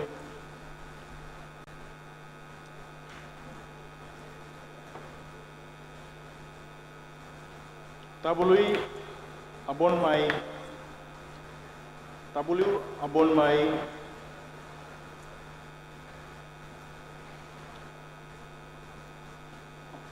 Tusi Chakma,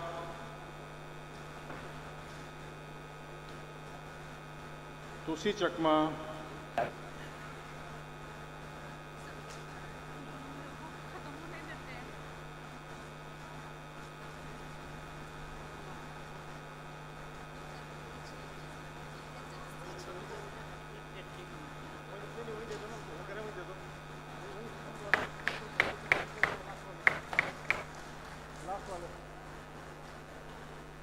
Yangkhom Sanatobi Devi,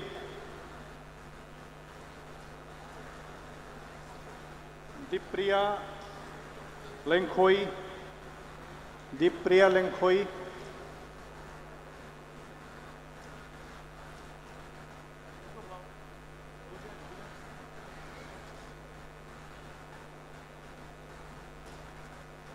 your good name?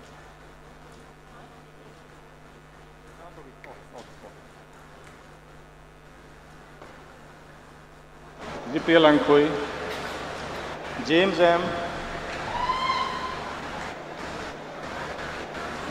James M.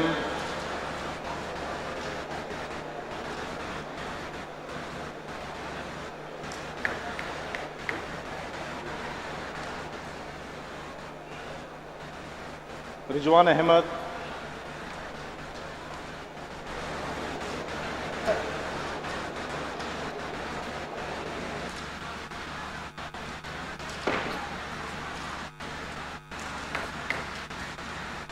Rizwan Ahmed. Sanjay Bam Sher Singh. Sanjay Bam Sher Singh.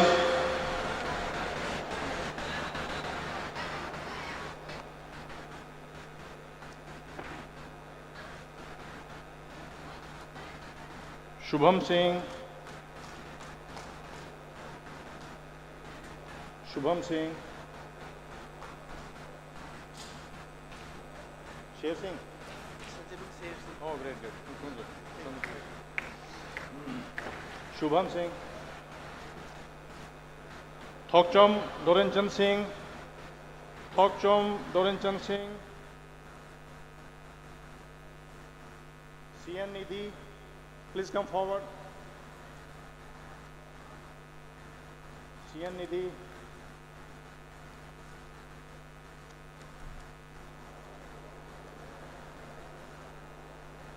Nanda Sinha SV. Nandisha SV.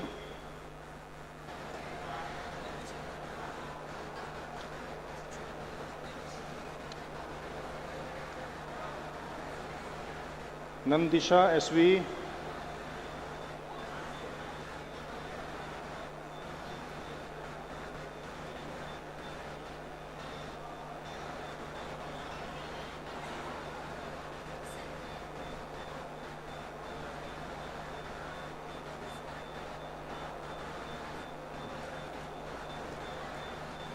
Pranam Malakar. Pranam Malakar.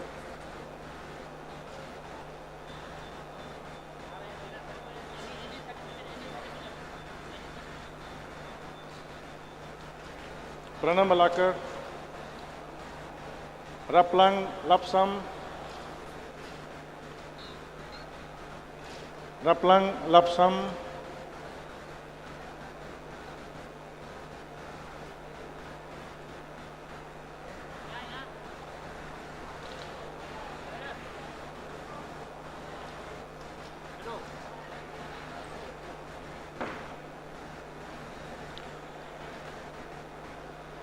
Shelly Sanasam.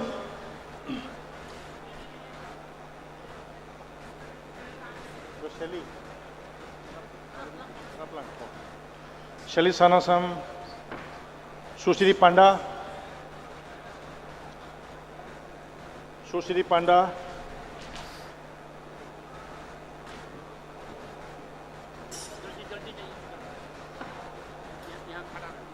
Daisy Durba Saharia. उनको दे दो.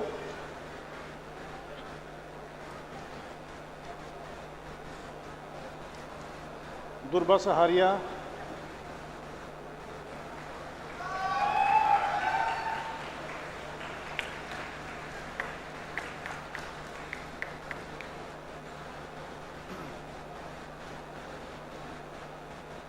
मुकुल सन्मुख Raju. Congratulations. Mukko Sanmukh Raju.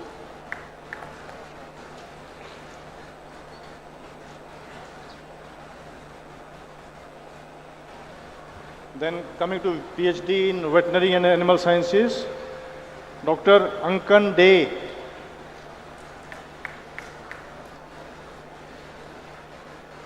Dr. Ankan Dey.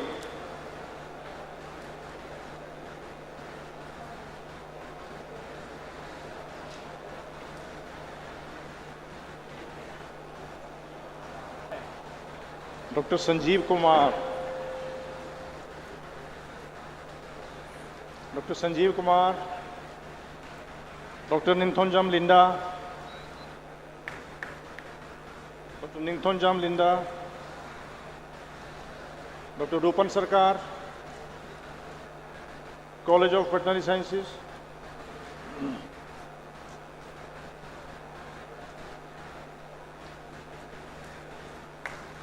Rupan Sarkar. Please come forward.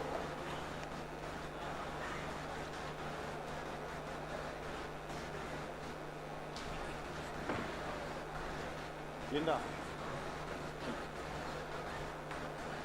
Then moving to PhD Fisheries Sciences. Shongir Joy Monsang.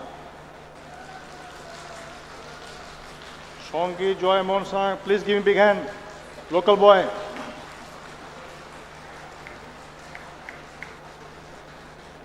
Then Arambam Ashwani Devi. Arambam Ashwani Devi.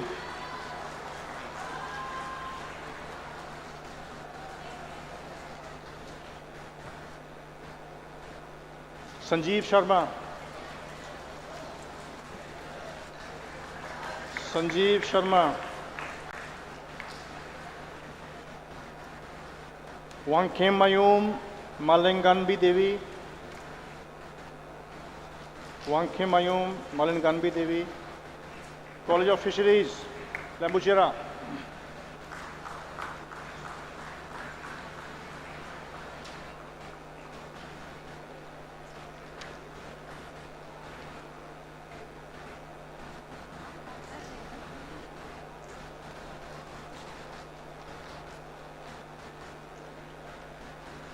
Now moving to PhD Horticulture, College of Horticulture Pasighat, College of Horticulture and Forestry Pasighat, Amrita Thokchong, Ashok Shetri, Thejan Guli Angami, T. Angami, Vidyalema Chanu, Duyu Monia, Oing Jamo,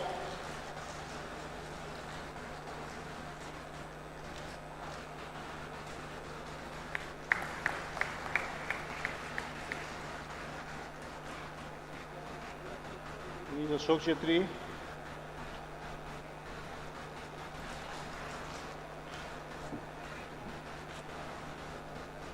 he is Thenguli Angami. Then comes Vidyalema Chanu.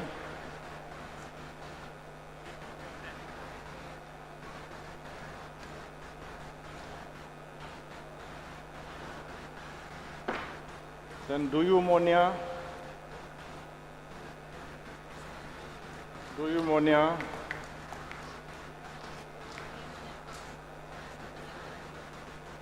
Oing Jamo.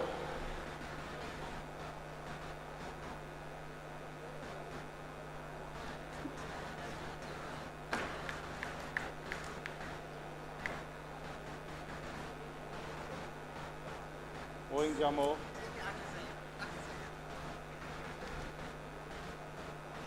Subranil Das. Subranil Das. Tabalik Yum Khaibam. Tabalik Yum Khaibam. And Jome Rime. Rime. All from College of Horticulture and Forestry, Pasighat.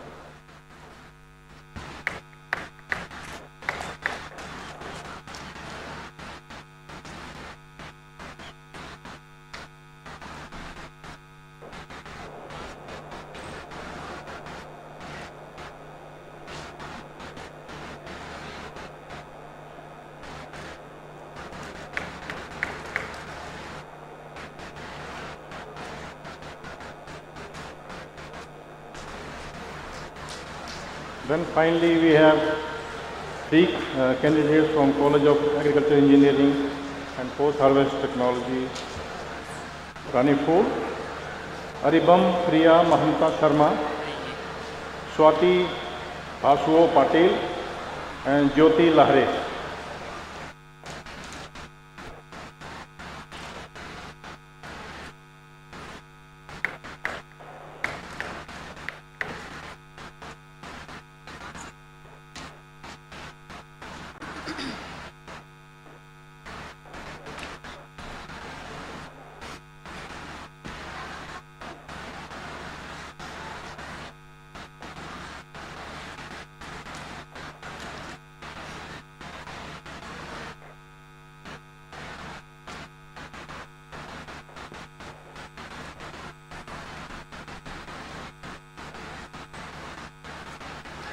Shrimati Arimbam Priya Mahanta Sharma.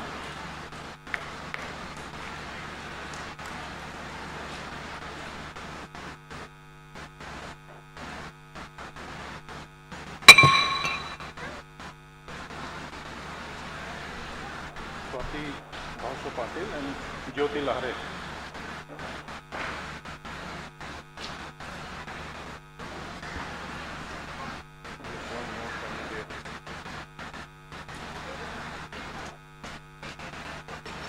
Jan Shem Taryang. Jan Shem Taryang.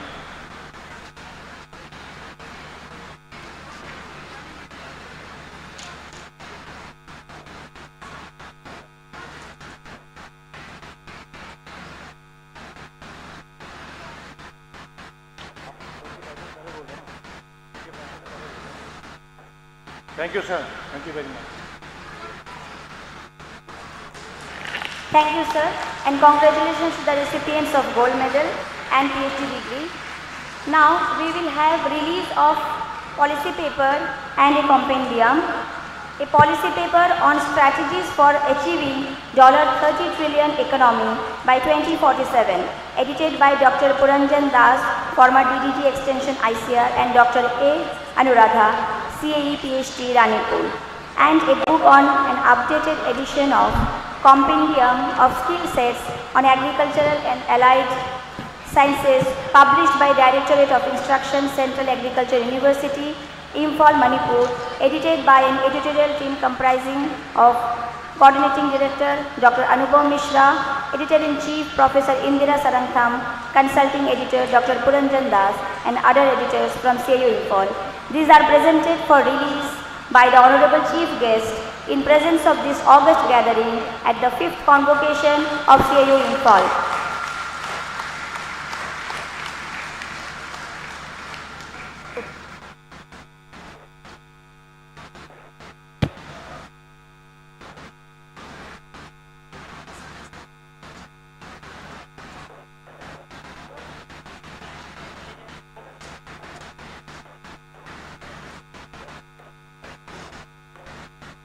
Release of an updated edition of Compendium on Skill Sets on Agriculture and Allied Sciences by our Honorable Chief Guest and other dignitaries.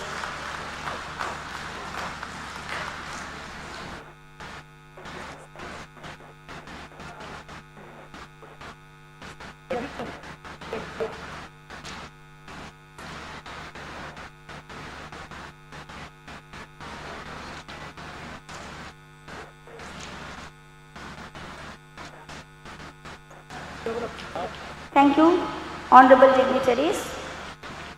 May I now request the Honorable Vice Chancellor, CIU Imphal, to kindly invite the Honorable Chancellor of Central Agricultural University to address the gathering.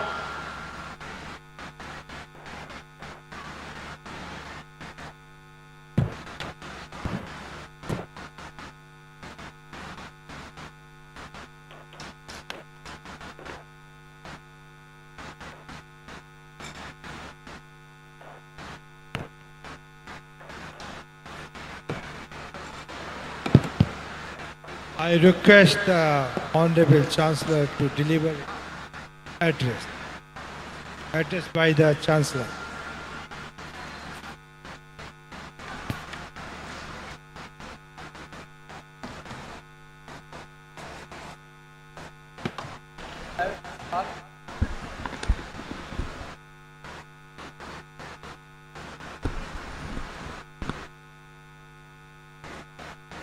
Distinguished Chief Guest, Dr. V. Narayanan, Secretary, Department of Space, Chairman, Space Commission and Chairman, ISRO, Vice Chancellor, Dr. Anupam Mishra, members of the Board of Management and Academic Council, distinguished guests, learned faculty members and other staff of the university, degree recipients, dear students, representatives of press and media, ladies and gentlemen, I consider it a privilege to address the 5th convocation of the prestigious Central Agriculture University, Imphal, Manipur. Before I begin my convocation speech, I want to acknowledge the remarkable success of Operation Sindoor, which decisively eliminated terror camps and terrorists across the border and restored a sense of security for every Indian. This bold action has brought immense pride to us for our armed forces and the nation's leadership, earning them widespread respect and admiration. In those hours of tension, from Jammu and Kashmir to Kanyakumari and from Gujarat to Arunachal Pradesh, India stood united as one, demonstrating unparalleled resolve and solidarity. Let us salute our brave soldiers and the vision of our leaders whose efforts have ensured that the spirit of India shines brighter than ever before. This first Central Agriculture University of the country was established in 1992 through an Act of Parliament with its headquarters at Imphal, with the objective of addressing the shortage of trained professionals in agriculture and allied sectors in the northeastern region. Initially having jurisdiction over 6 northeastern states, Arunachal Pradesh, Manipur, Meghalaya, Mizoram, Tripura and Sikkim, the university jurisdiction was later extended to include Nagaland through an amendment in 2016. As a result, all 7 northeastern hill states now fall under the jurisdiction of Central Agriculture University, Imphal. On this auspicious occasion, I extend my heartfelt congratulations to all the students and scholars who have received their degrees and medals today. It is truly inspiring to be among such bright and dedicated young minds poised to enter the most creative and impactful phase of their lives. Dear graduates, you are now prepared to become key contributors to the advancement of Indian agriculture and the broader vision of reshaping our nation. I am confident that the knowledge and skills you have acquired over the years will empower you to make meaningful contributions to nation building. As you celebrate this proud moment, I urge you also to reflect on the great responsibility that now rests upon your soldiers. True education is the greatest treasure one can possess. It shapes leadership in thoughts and values. The remarkable advancement in science, technology, management, democratization, and knowledge sharing have significantly accelerated the pace of development, opening up unprecedented opportunity for innovation and creativity. Dear graduates, you must seize these exceptional opportunities to drive job-led green economic growth anchored in the principle of ecology, equity, and sustainability. This can only be achieved through a commitment to lifelong learning. Remember, the moment you stop learning, you stop growing. This university, with its 13 major constituent colleges in the field of agriculture and allied discipline, 6 Krishi Vigyan Kendra, 6 multi-technology testing centers, 6 vocational training centers, and 1 horticulture research farm and 1 central farm, has a strong presence across the 7 states of the northeastern region. Over the years, it has emerged as a premier institution for agriculture education, research and extension in this picturesque part of the country. I am aware and have personally witnessed that despite initial challenges, the university has made remarkable progress and is now making outstanding contributions to the region. I am particularly pleased to learn that the students of Central Agriculture University Imphal have performed exceptionally well at the national level in the ARS, NET and Junior Research Fellowship postgraduate entrance examination conducted by ICAR. It is indeed gratifying that the university ranks among the highest in the country in terms of its contribution to the national talent pool. I extend my greetings and congratulations to the Vice Chancellor, the faculty staff, students, and all those associated with the Temple of Learning and appreciate their contribution in building quality human resource and in bringing about the science-led change in the life and prosperity of the people of Northeast Hill region. Agriculture as an integral part of hill farming systems on which majority of the population is dependent for their livelihood. Food production in the region is only about 5.89 million tons against the requirement of approximately 8.45 million tons of food grains to feed its population of 47.9, which is not keeping pace with growing population. The area expansion in agriculture is stagnant over a long period. It is necessary to aim at vertical expansion in production by improving productivity through improved varieties, management practices, value addition of products, market analysis, and exploitation of new market channels. The region has immense potential in organic agriculture, food processing, horticulture, commercial cultivation of medicinal and aromatic plants, floriculture, and minor forest products. The advantage of organic farming needs to be exploited suitably through technical and institutional interventions, and Northeast should develop as an exclusive economic zone for economic products. I am happy to know that Central Agriculture University Imphal has established 6 natural farming units in 6 constituent colleges, 7 liquid biofertilizer production units of 375-liter week capacity each, developed and producing 7 kinds of biofertilizer and 6 kinds of biopesticide. Despite an average annual rainfall of over 2000 mm in the region, water shortage is a serious problem for rabi crops. Water harvesting and water management practices need to be kept on the priority agenda of respective state governments. The preparation of Jalkund and farm pound should be promoted. Ladies and gentlemen, we reflect on India's agriculture journey. The green revolution of 1960s stands out.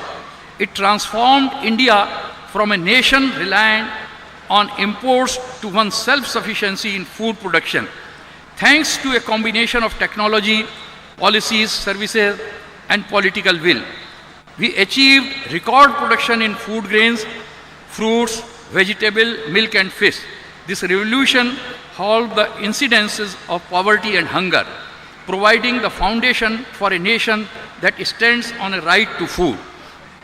The environment is under strain with climate change, biodiversity loss, and nitrogen cycle crossing critical boundaries.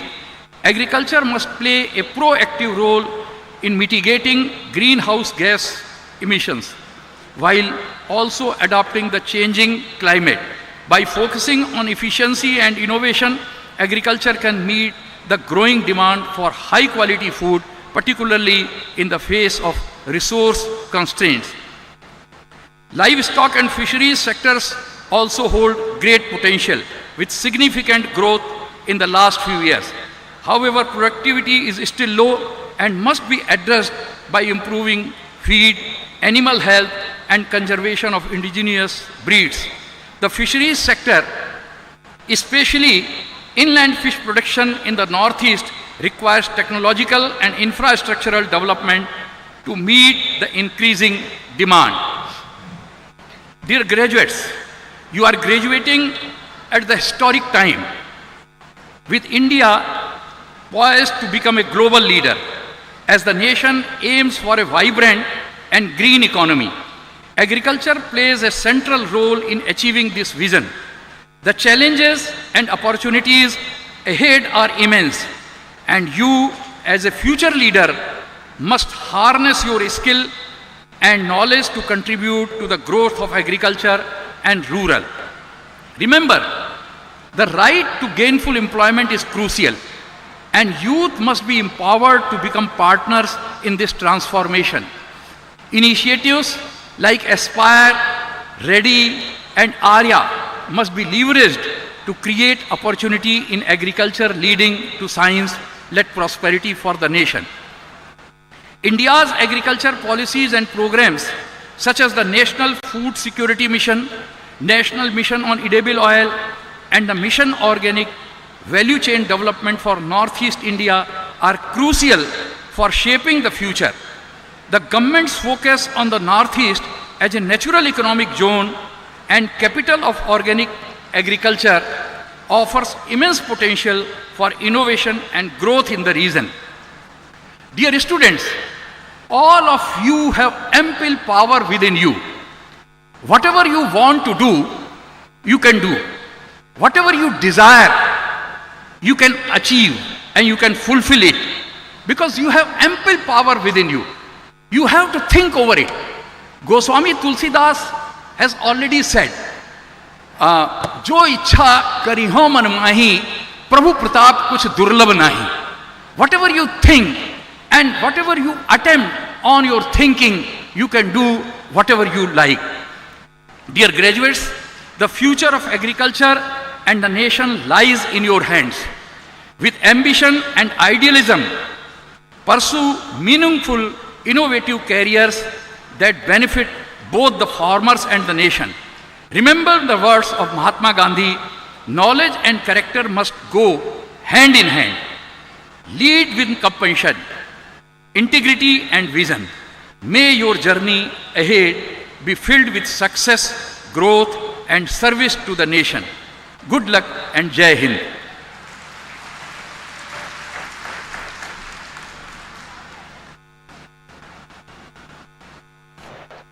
Thank you, sir, for this inspiring address.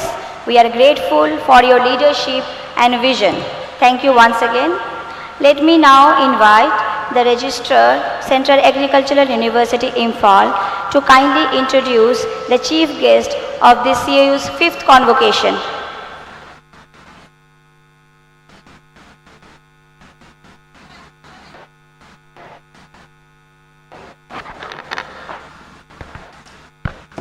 Thank you. Today we are extremely fortunate to have with us the Honorable Dr. V. Narayanan, Secretary, Department of Space and Chairman, Indian Space Research Organization. Dr. Narayanan is a distinguished scientist in the apex scale and is also a Chairman of Space Commission. As the Chief of India's Space Agency, he provides techno-managerial leadership for achieving excellence in space transportation, infrastructure, and space applications, benefiting common citizens of our country, as well as creating and nurturing a vibrant space ecosystem in India. He is spearheading the complex, cutting-edge technology developments fitting to the national mission laid out as per the vision of our Prime Minister of India, like Gaganyaan program, Chandrayaan 4, Venus mission, Bharatiya Antariksh Station, Next Generation Launch Vehicle, and many more launchings, including Indian landing on Moon and returning safely. The country has already achieved distinction of being the 4th country in the world to achieve space docking under the leadership of Dr. Narayanan. He has successfully accomplished the 100th launch from Satish Dhawan Space Center. Previously, he has been the Director of Liquid Propulsion System Center, that is called LPSC, the lead center for liquid propulsion developments for all launch vehicles and spacecrafts of ISRO for a period of 7 years, having campuses in Trivandrum and Bangalore.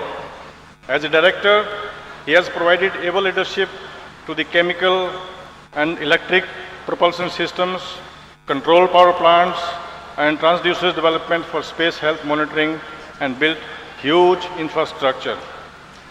He was also the chairman of LPSC, ISRO Propulsion Complex Coordination Committee, observing the activities of IPRC. Dr. Narayanan has a brilliant academic career as he completed his M.Tech in cryogenic engineering with first rank and PhD in aerospace engineering, both from IIT Kharagpur, and has held key and strategic positions in ISRO for the past 41 years. He has played a key role in cryogenic engine and stage development, which has made India one of the 6 countries to have the cryogenic capability and ensure self-reliance in launch vehicles. He has been a recipient of many more awards and accolades as a scientist and as a science manager.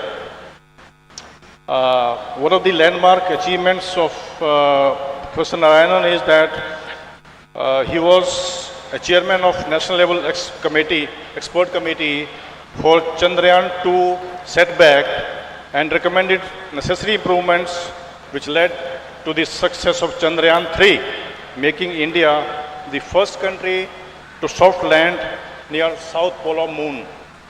So in similar lines, he has played major roles in various national missions like Athia L1, one of the Web India's mission, etc.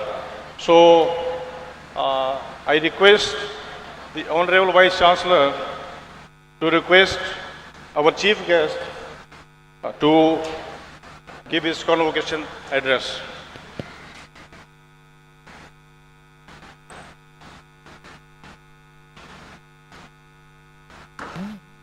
Now I request the Chief Guest of today's function to deliver the convocation address.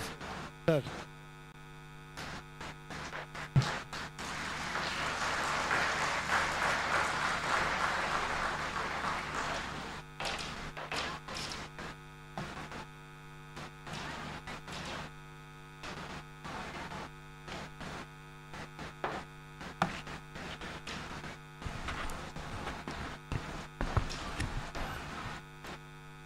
Good afternoon to all of you.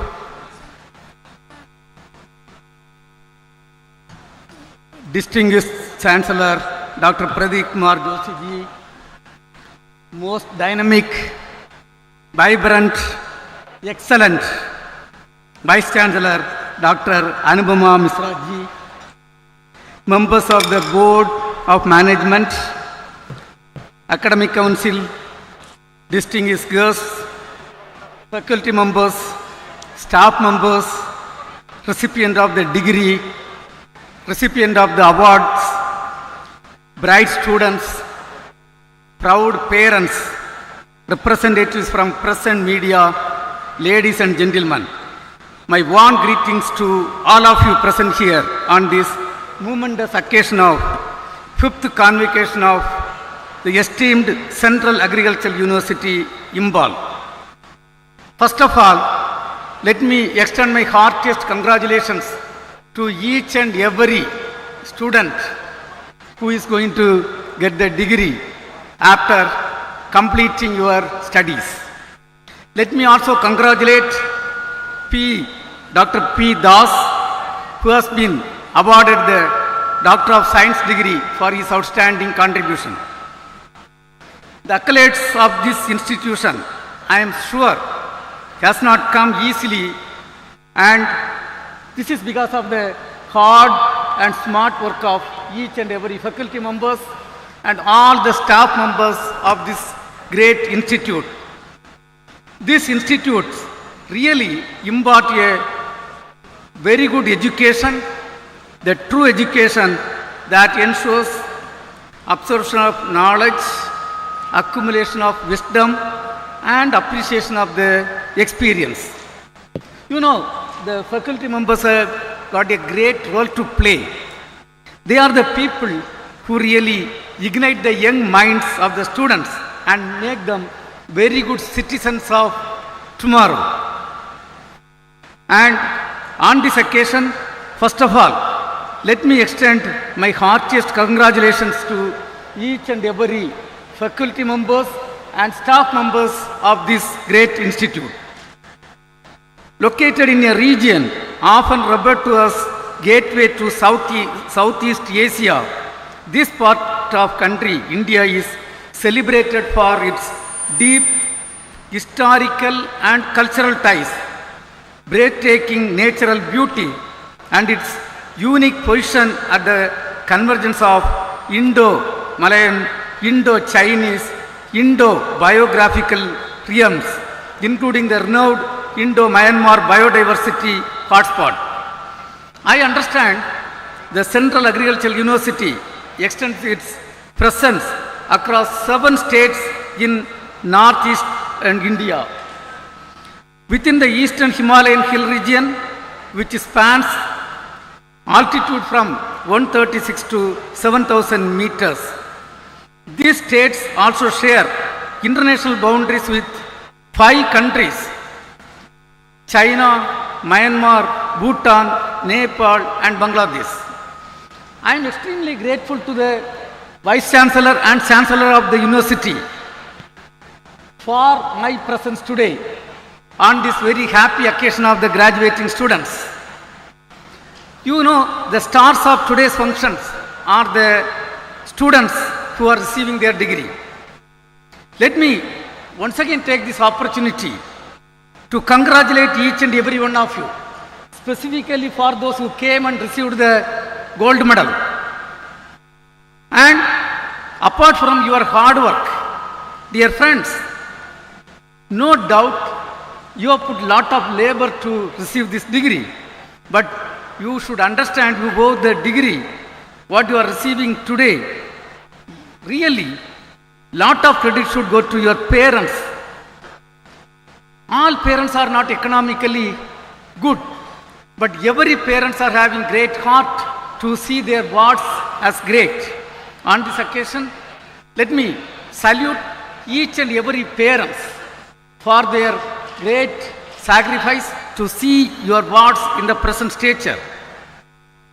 Convocation is one of the most happy occasions in one's life. You all are entering from a happy student life with great maturity, knowledge, and an excellent degree from a great institution to the next phase of life. On this occasion, I wish to reiterate the message of Swami Vivekananda. I quote, "Arise, awake, stop not till the goal is achieved," I unquote. With the knowledge what you have gained till now, you are going to start serving this country which has completed 77 years of independence. And the progress what we have made during last 77 years is phenomenal and outstanding. I think youngsters you may not be knowing, but your parents will be knowing when this country got independence in 1947. 97.5% people were below the poverty line. You know what was the average life of Indians? Just 32 years. From that 32 years average life, today our average life has gone to something around 72 years. You can understand what type of growth has happened in every field. And at that point of time when we got independence, there were deadly diseases in this country. Today I think most of the things we have eradicated. And in the food production I think we have come long way. A country which was importing food, I think when you say the statistics of 97.5%, you will not really understand the gravity of undeveloped status at that time. You know, there were villages, hardly 50% people were only taking food more than one time. Otherwise people were taking food only one time. That was the status of this country. From that level, we have grown every sector. If you take, I can talk on every sector, it has gone to great level. For example, you take education as a sector. You know, when we got independence, the literacy level in the country was hardly 12% only. You take the primary schools, hardly 2,825 primary schools were only there. Today that number has gone to 8.4 lakhs. There were no central universities, no IITs, no IIMs in this country. And the first IIT was started very close to your place, IIT Kharagpur. That too, in memory of our great sons of soils, those who are really sacrificing their life for the independence. I don't know how many of you have seen in IIT Kharagpur, the jails. Actually, whenever I go to IIT, I am a proud alumni of that IIT Kharagpur where I completed my M.Tech and PhD. Whenever I go to IIT Kharagpur, I go and salute and pray in one place where our freedom fighters are really sacrificed. Please understand, when you stand in front of the cell, you will understand hardly 1 feet width and 10 centimeter height, only that much area is exposed to outside. And externally full of forest. When somebody is put inside, you know, who was feeding food, who was giving water, God only knows. The independence was received with such a great sacrifice. I don't know whether you have gone to Andaman, those who have gone to Andaman and see the cellular jails, you will understand the tree explaining the history of independence. Actually, when I was seeing for the first time, actually tears were shedding out of my eyes. That is the way the country got independence. And within the country, you know how many princely states were there. Nobody thought that Indians can properly rule this country. But today, we have come a long way. Education, what a phenomenal growth. You take Central University, Agricultural University. I think the facilities are so good, like that IIMs. And I happened to recently go to All India Institute of Medical Science, Delhi. 60,000 permanent employees is so much infrastructure. And we have grown in every sector. You know, when average life, when we talk about at that time of independence, 32 years, the death happened between the age of 25 to 40. Who will be respecting the Indians at that point of time? Imagine, today there is a country, imagine a country is having average life of 30 years. Do you think that you will be respecting them? That was the stature of the country. And, you know, the maternal mortality rate, every 1 lakh birth, 2,000 we were losing. Same way, infant mortality rate, every 1,000 birth, almost 27 numbers we were missing, losing. And from that, we have come to a long way. The way COVID was handled, I think I was the director of one of the leading center of ISRO. The way we were handling the COVID, none of the developed countries could match the way we are handling the COVID. That shows the system in the country. Coming to agriculture, I think you all will agree with me. I am not a person having great statistics, but you are the best people. 1950s, 1960s, where we were. Hardly 54.92 million tons of food production in 1950. And we were importing food grains. Our villages were really starving for food. From that, today, 250 million plus tons we are producing, and we are a net exporter of food grains. You take the quality of food what we are taking. There was a time just for survival people are taking. Today it is a healthy food. For example, take millet production. We are becoming global leader. Take milk production. Thanks to the great visionaries, we are in world leader. And lot of things are happening in the country. The degrees you receive today are in a discipline of immense national importance. You know, don't think engineering alone is required, medical alone is required for this country. This country needs every field we have to grow. And agriculture is a field, horticulture is a field which has to really play a crucial role. Agricultural field should ensure proper healthy food, nutritional security, generating rural development and enhancing the incomes of large segment of India's population. This demographic strength gives India a dual advantage. Number one, a vast consumer market that drives demand and skilled workforce that powers manufacturing and services. Achieving balance interplay between demand and supply is essential for rapid economic growth. The idea that a well-nourished nation is a well-developed nation is powerfully captured in time slogan by our Honorable late Prime Minister Sri Lal Bahadur Shastri Ji, Jai Jawan, Jai Kisan. This was later enriched by the visionary leader, late Sri Atal Bihari Vajpayee Ji, who added Jai Jawan, Jai Kisan, Jai Bighan, highlighting the indispensable role of science in national progress. I was in IIT Kharagpur doing my M.Tech in cryogenic engineering, and I had a lot of friends in the agricultural department. It is not only food production, food storage and its management. You know, at one point of time, whatever we are producing, 50% we are losing. And today, the type of storage system, what we are having is really outstanding. As graduates, postgraduates and doctorates in agricultural and allied sciences, you will play a pivotal role in realizing the vision of Viksit Bharat by 2047. Research indicates that 1 percentage point growth in agricultural sector is 2 to 3 times more effective in reducing the poverty compared to the same growth in non-agricultural sector. Agricultural growth holds critical importance for India, which supports 17% of the world's human population and 15% of its livestock on just 2.44% of global land area. Today, India ranks among the top 5 producers of several key commodities, including rice, wheat, maize, horticultural crops, pulses, oil seeds, and cash crops.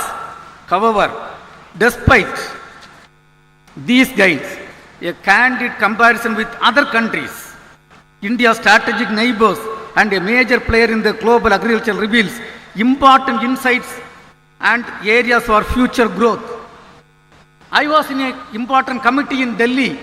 Few days back, we were discussing a project for potato growth in potato research and its growth in Agra. And I was really noticing, per hectare, North America produces something around 45 tons and we are producing just 20 tons. I put the question, what is required to improve on this? Actually, we have to work smart way.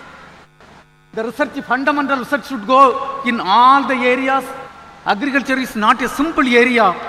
Really fundamental research has to happen. Then the food production per hectare in every area will improve. Dear friends, surely, before we celebrate 100 years of independence, I don't have any doubt in every field we will become masters, every field will become outstanding contributors. The convocation is one of the best time in one's life. But generally, on the convocation day, I was also a student, sometime back sitting like you for receiving the degree. On the convocation day, generally students don't like 2 parts of the convocation. Number one, the VC coming and giving the account of the achievement of the institute. Really, you will get bored. Second thing, guest of honor or chief guest like me coming and talking, we will pump a lot of advice you don't like. It is a fact, but then people like me with great experience, when they come, really they will share a lot of their experience. Dear friends, on this important day of your life, let me share few of my thoughts. Number one, what the degree what you are receiving today, you should just think for a couple of minutes, the degree belongs to whom? Yes, no doubt, you have put your labor, you have put your hard work, smart work, you deserve. Is it you alone? Answer is big no. It is your parents, your school teachers, your faculty members of this institute, the citizens of this society, the taxpayers, the villages where you belong. In fact, I want to tell my own village. When I was studying 9th standard, the temple festival was already declared. The moment our exams were announced, the villages postponed the festival. They contribute in a different way. So many people are responsible for the degree. Is it not your responsibility to give back to the society? It is your responsibility to give back to the society when you get a proper job and when you grow in the professional career. Dear friends, learning should be a continuous process. A graduate who pass out today, don't read tomorrow, will not be considered as a educated person day after tomorrow. I totally agree with this. When you pass out, what we know is very little. If I take, in Tamil, there is a saying, I quote, Kattadu kai mannalavu, kalladadu ulagalavu. Meaning is, what we learned is equal to handful of sand. What you don't know is equivalent to universe. It is fact. You will understand. So learning must be a continuous process. Great Dr. Radhakrishnan, the former president and a great scholar, he has told, I quote, the habit of reading, I quote, the habit of reading is one of the greatest resources of mankind, I unquote. Work hard and earn your happiness. There is no substitute for hard work and smart work. You know, I have read the autobiography of APJ Abdul Kalam. There is a statement which really touched me. I quote, the total commitment is the pivotal quality for those who want to reach the very top of their profession. I unquote. Probably, I don't know how many of you really get a feeling of total commitment. Because it is an English word. You should really understand the total commitment. Unless you have the total commitment, one cannot reach the highest profession. Develop inner strength of character. Dream, aim for greater things. Dreaming is not the one what you really while sleeping. You should really dream, aim and reach to greater heights. Dreams are powerful tools of an individual to achieve greater goals. Be imaginative, innovative and creative. A person who uses his imagination and creativity will overpower the one who has more resources. Self-confidence and self-motivation is another important. I will be doing everything. I can achieve anything. That confidence should be there. Yes, this country will become a developed country. That confidence should be there. Once you have that confidence, the country will become a developed country. Teamwork. Yes. When you talk about organization like ISRO, Organization Agriculture Department, it is not individual's work which matters. It is the teamwork which matters. So you should know how to work in the team. Dear friends, I can give lot of advice. I don't want to dwell further. Above all, what is required is a noble leadership quality. You should be growing as a good human being. That is very, very important. One can be excellent academically, but if he is not a good human being, there is no use of academic talent for the society. So one should be growing as a noble leader with noble leadership qualities. Initially I thought I will not talk much about ISRO programs, but then being the Secretary Department of Space and Chairman ISRO and Chairman Space Commission, it is also my responsibility to explain you something about Department of Space. This is only a sample to say that how after independence a department has grown and contributing to the society. You know, when we got 1947, we were not having any space program. In the country, the entire space activity was initiated only in the year 1972. Rather 1962. And 1967, November 20th, we had our first tiny indigenous rocket, which was just 1 meter height rocket. It was in the year 1969, August 15th, Indian space program was formed. You know, 1969 was a historical year. I don't know, most of you may be knowing. 1969, Neil Armstrong has landed on the moon and has come back safely. That is the time we are starting the Indian space program is formed. And 1961, Yuri Gagarin has gone to space and come back safely. And we were truly 70 years behind advanced countries. At that point of time, we were moving our small rockets. We were not having any four-wheelers. We were moving in bicycles, old bicycles, tying in more bicycles, and we were moving. And 1975 time frame, we were not having any satellite technology in the country. And Sarabhai, a visionary leader, strongly felt that advanced technology, space technology, can be used for the common man's development for this country. And we were just 70 years behind the advanced countries when we started the space program. Today, dear friends, to our credit, from India, 4,000 sounding rockets are lifted off from India. And 6 generations of launch vehicles we have developed. The difference between a launch vehicle and Deepavali rocket is small difference. Deepavali rockets, when you fire, it will go wherever it wants. Whereas the launch vehicle, when you operate, it should go wherever we want. That is the only difference. For that only we all are working years after years. We have developed 6 generations of launch vehicle. First launch vehicle mission was done in the year 1979. The project director was none other than APJ Abdul Kalam. That could not be successful. It was in the year 1980, we had the second mission and we successfully accomplished. And India has joined the elite group of 5 more nations having the capability to place satellite in the orbit. From that, gradually we have moved. This year, January 29th was a historical day for us. In fact, I took over as the Secretary Department of Space after serving 41 years on January 13th. January 29th, we had the 100th launch. And the 100th launch was perfectly done, and we have written golden letters in Indian history. The 100th launch was a grand successful launch.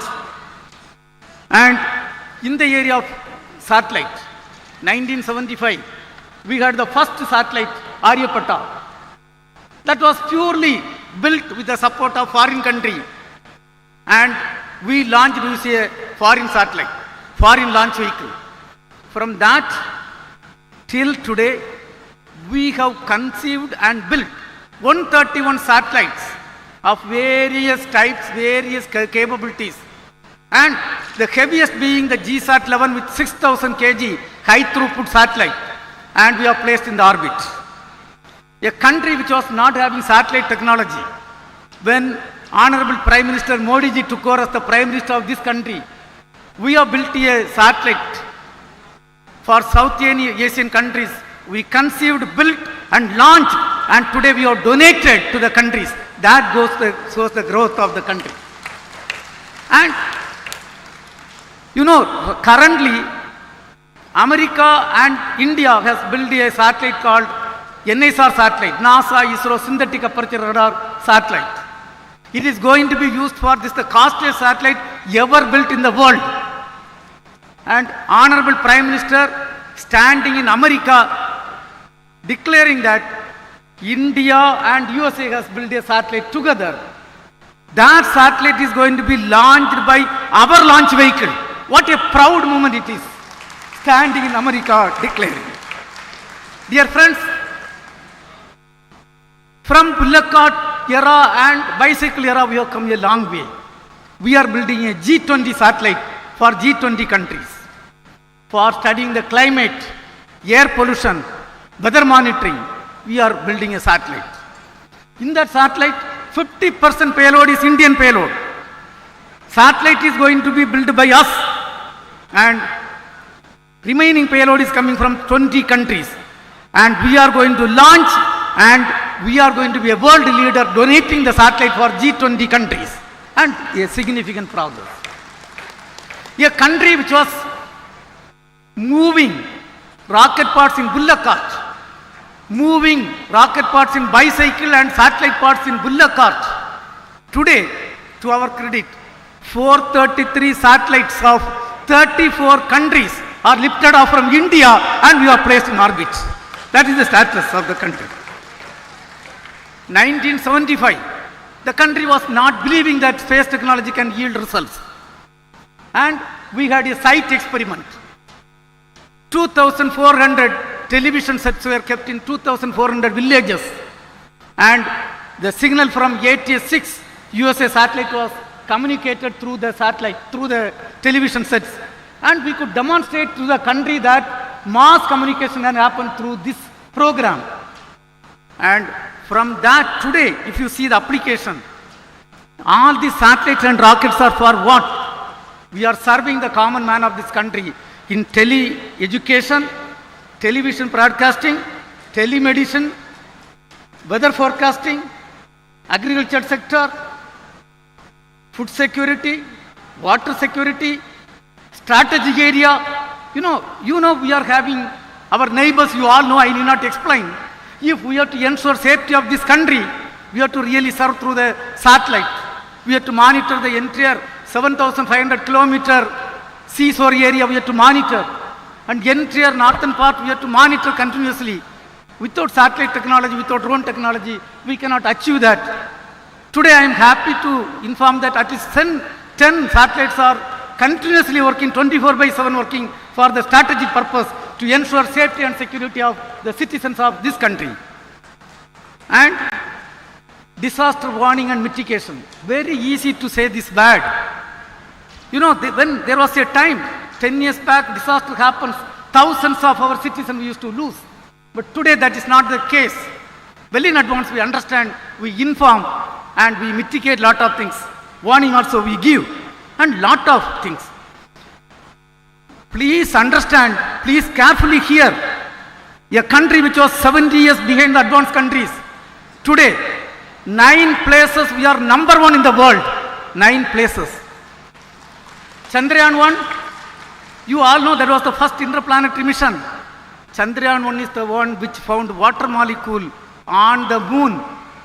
And India is the first country which found water molecule on the moon and made every Indian proud. We have got Chandrayaan 2. There is an orbiter rotating in the moon surface. We designed that for 1 year. Today that is working for 6 years. Another 2 years it will work. It is having a camera called on-orbiter high-resolution camera. The best camera available in the moon surface with 32 centimeter resolution, and next camera is only 50 centimeter resolution. The best camera belongs to Indians, and that is developed by Indians. August 23, 2023 is a historical day. The Chandrayaan 3 was rotating with a velocity of 6,077 km per hour. It was brought to rest in 19 minutes, and we soft landed near the south pole of moon.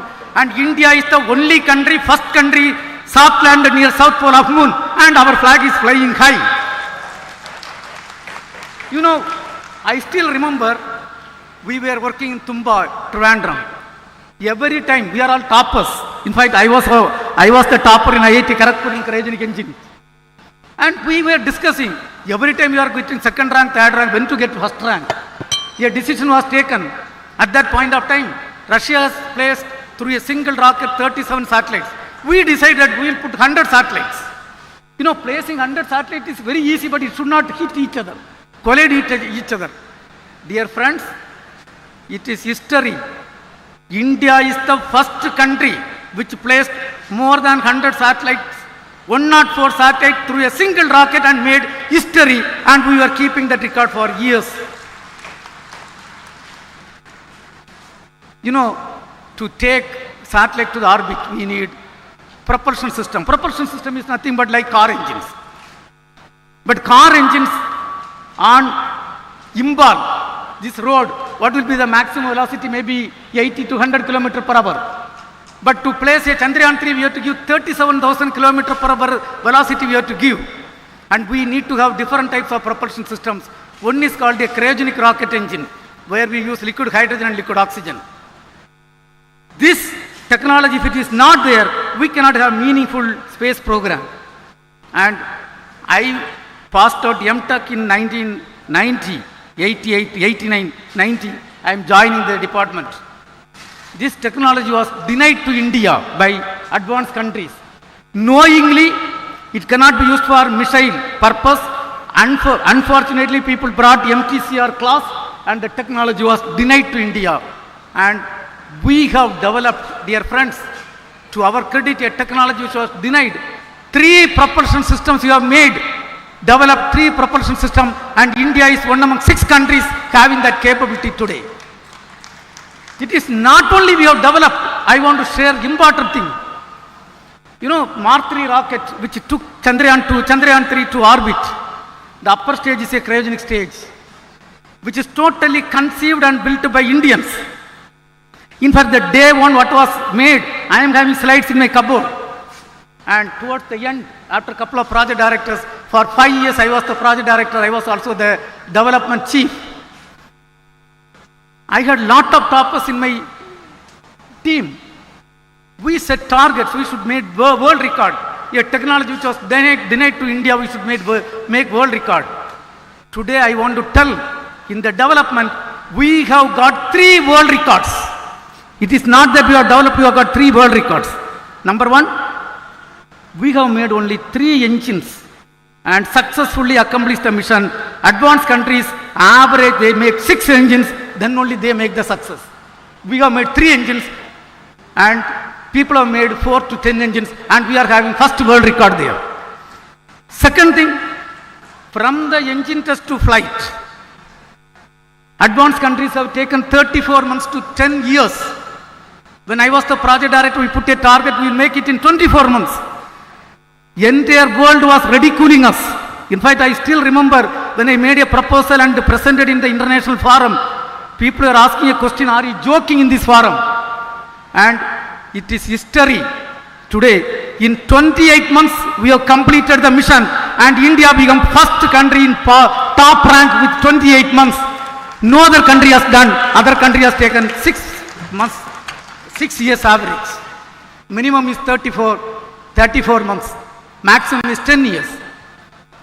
We have to do a testing. 5,000 kg of liquid hydrogen, 20,000 kg of liquid oxygen.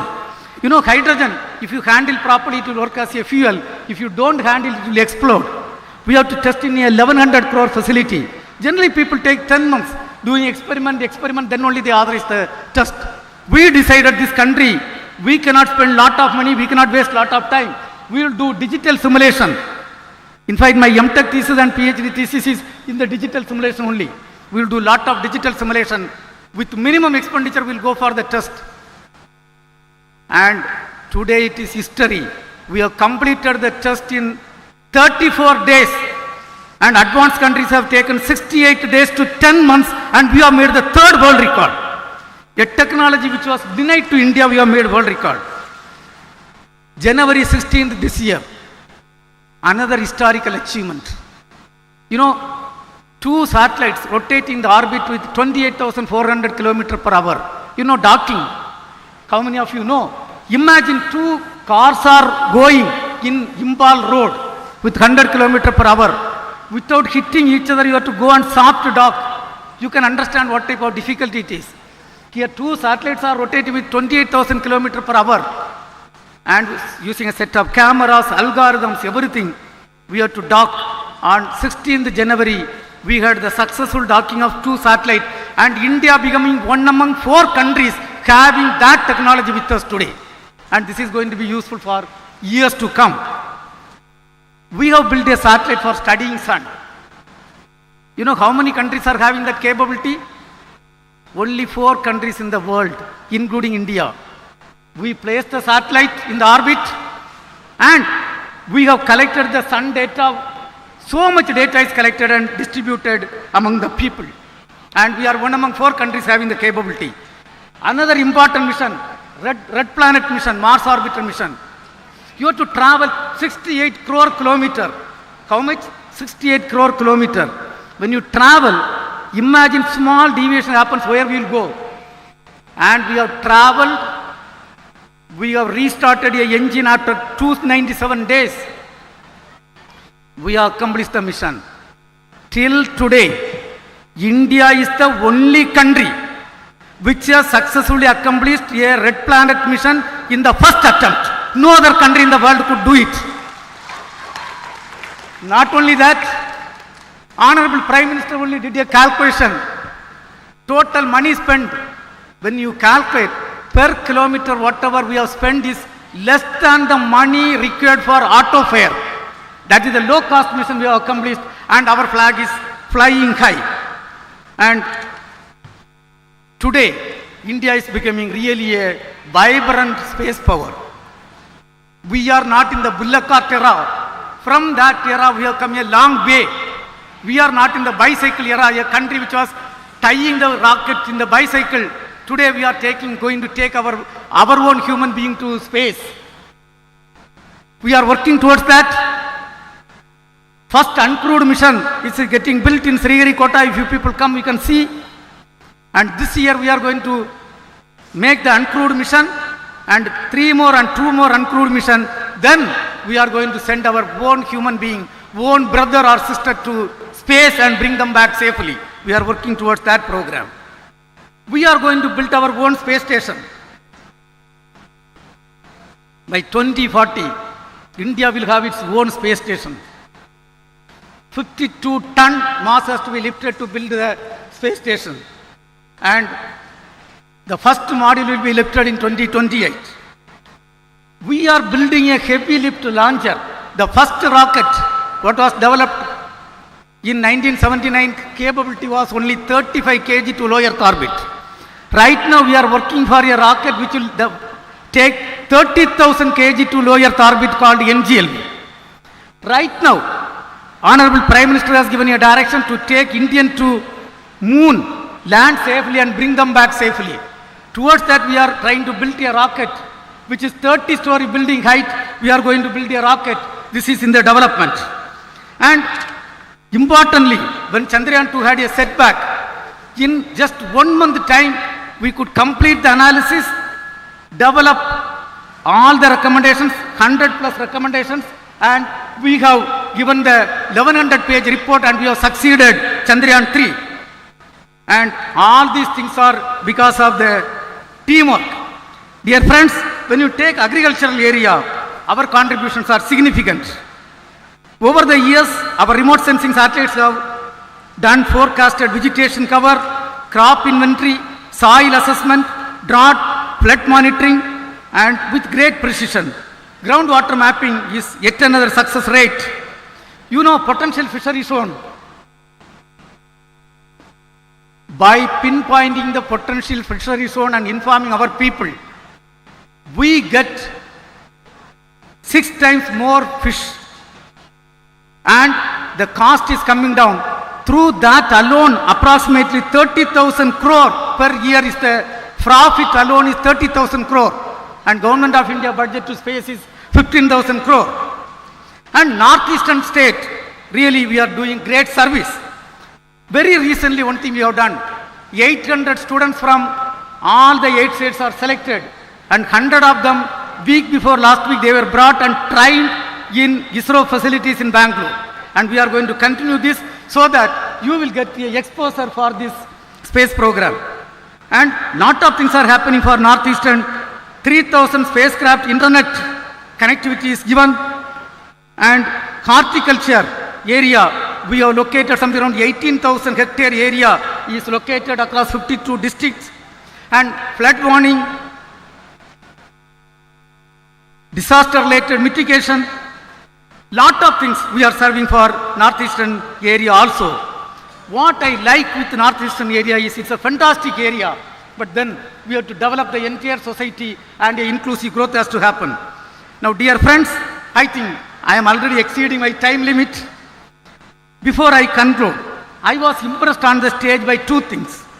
Number 1, the strategy for $30 trillion economy. Let me salute the entire team which has brought out that document. It's an outstanding document. And skill sets on agriculture and allied sciences. I think this should be done. We are doing for space. This should be done by everybody. Let me thank the entire team, not only VC, starting from the lowermost person who has made the gyroscope to the topmost person for that outstanding contribution. Dear graduates, Dr. APJ Abdul Kalam used to say, I quote, "You should always be righteous in the heart, which leads to beauty in the character. Beauty in the character brings harmony in the home.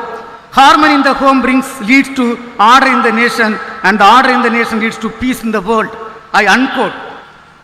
You know, the most happiest thing is seeing your parents happy and knowing that you are the reason behind that. Today you are passing out. Please take care of the parents and your family. Have a balanced life between personal and professional life. I know this country will become developed country. In fact, I asked your VC, in his opinion, when it will become. He told 2035. My assessment is by 2040, 2042 time frame. Space is going to contribute heavily. We are going to be in par with any other country in terms of launcher, in terms of satellite, in terms of application, in terms of ground segment. We are going to be in par by 2040. And every area we are going to be in par. And this country will become a developed country. With one example, let me stop my convocation address. You know, Honorable Prime Minister, after taking over as the Prime Minister of this country, Modi ji, he was in UK. I don't know. You can Google it and some of you would have heard. That was his first trip to UK. And it was midnight, Indian midnight, night 1:15. Honorable Prime Minister along with UK Prime Minister, they were addressing the public. And UK Prime Minister coming and addressing the public. Almost lakhs of people were sitting there. He was praising India, our growth in software development, our growth in agricultural area, so many areas he was talking. At the end he made a statement. I want to quote that. I quote, "The days are not far away. The days are not far away for a Indian-born UK citizen to become the Prime Minister of this country." I unquote. You know what is the history. And a country which was having 97.5% people below poverty line. Today we have superseded some of the developed countries.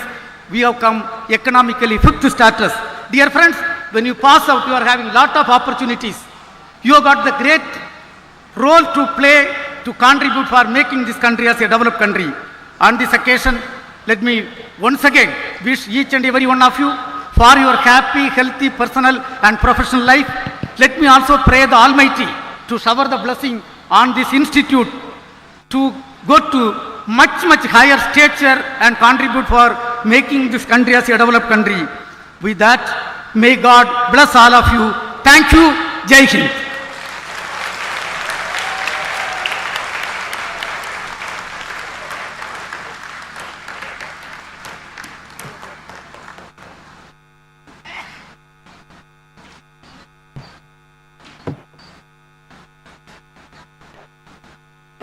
Thank you, sir, for your inspiring and thought-provoking address. We are inspired and truly appreciate the time and knowledge you have shared with us. Thank you once again. I would now invite the registered CAU Imphal for requesting Honorable Vice Chancellor to present mementos to our Honorable Chief Guest and Chancellor.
Mr. Chancellor, sir, may I request you to declare the convocation closed.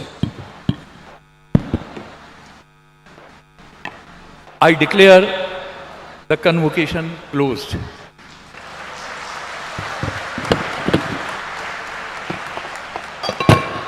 Thank you, sir. May I now request all the dignitaries on the dais, graduates and invitees to please rise for the national anthem.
Ladies and gentlemen, there is an important announcement.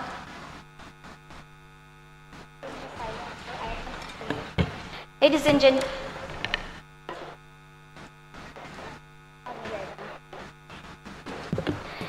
there is an important announcement. I request everyone to stay back and not move inside the hall.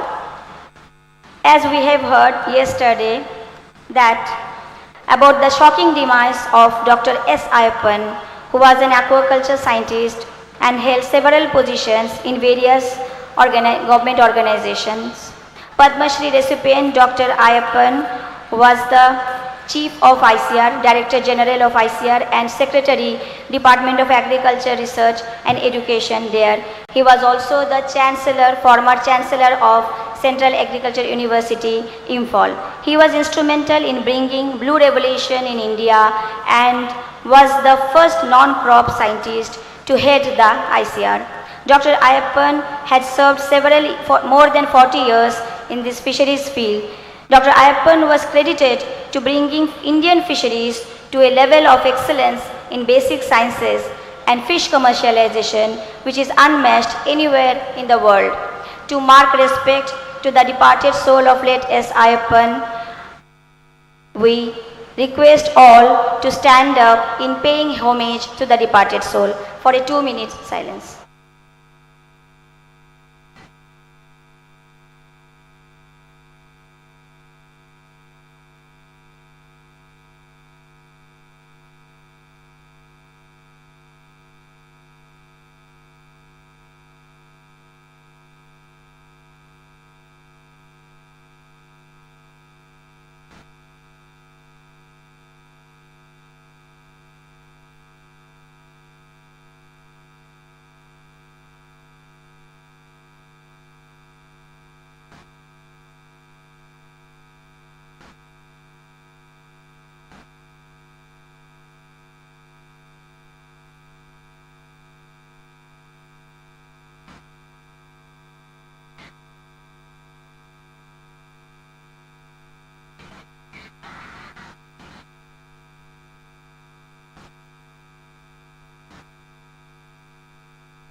Thank you, everyone. All present are requested to remain standing until the academic procession leaves the pandal. The procession will leave the pandal now. The academic procession led by the registrar,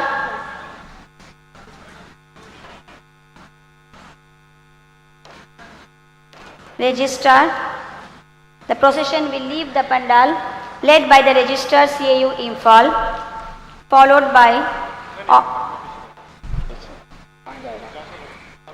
Honorable Chancellor. The procession will start. Honorable Chancellor will lead, followed by Honorable Chief Guest, Honorable Vice Chancellor, sir, former Vice Chancellors, Dr. S. Baghel, Professor S. N. Puri, Professor M. Premjit Singh, respective members of Board of Management, including Director of Research in 2 rows, respective members of Academic Council,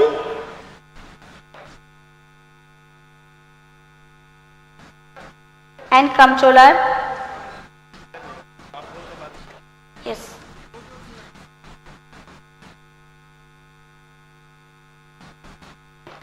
Ladies and gentlemen, the academic procession of 5th convocation of CAU is leaving the convocation pandal.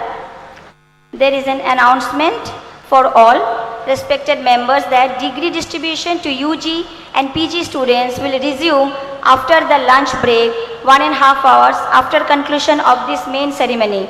All academic in charges or coordinators are requested to pass this information to all the respective students. The degree distribution for UG and PG students will resume after the lunch, 1.5 hours after the lunch, and all the coordinators are requested to convey the message to the concerned students.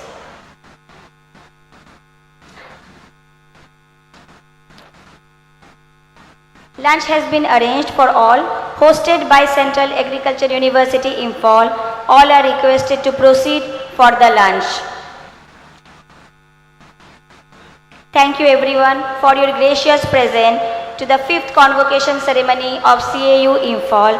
Hope you had a great time. Thank you.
and you should contact your AR academics. Respective colleges can contact their academic in charge if you want your photograph on convocation day in a gown.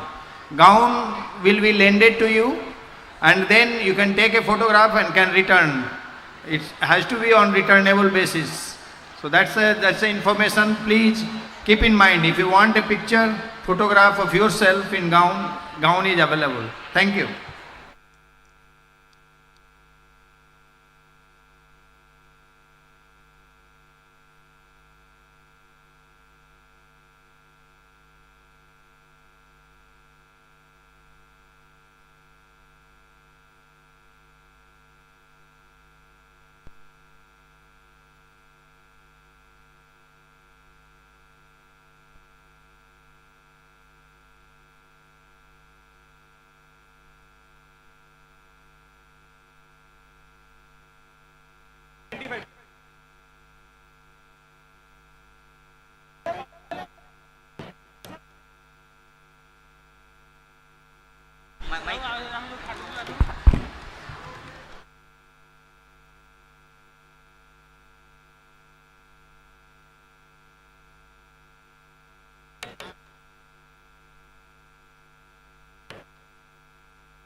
हो जाओ।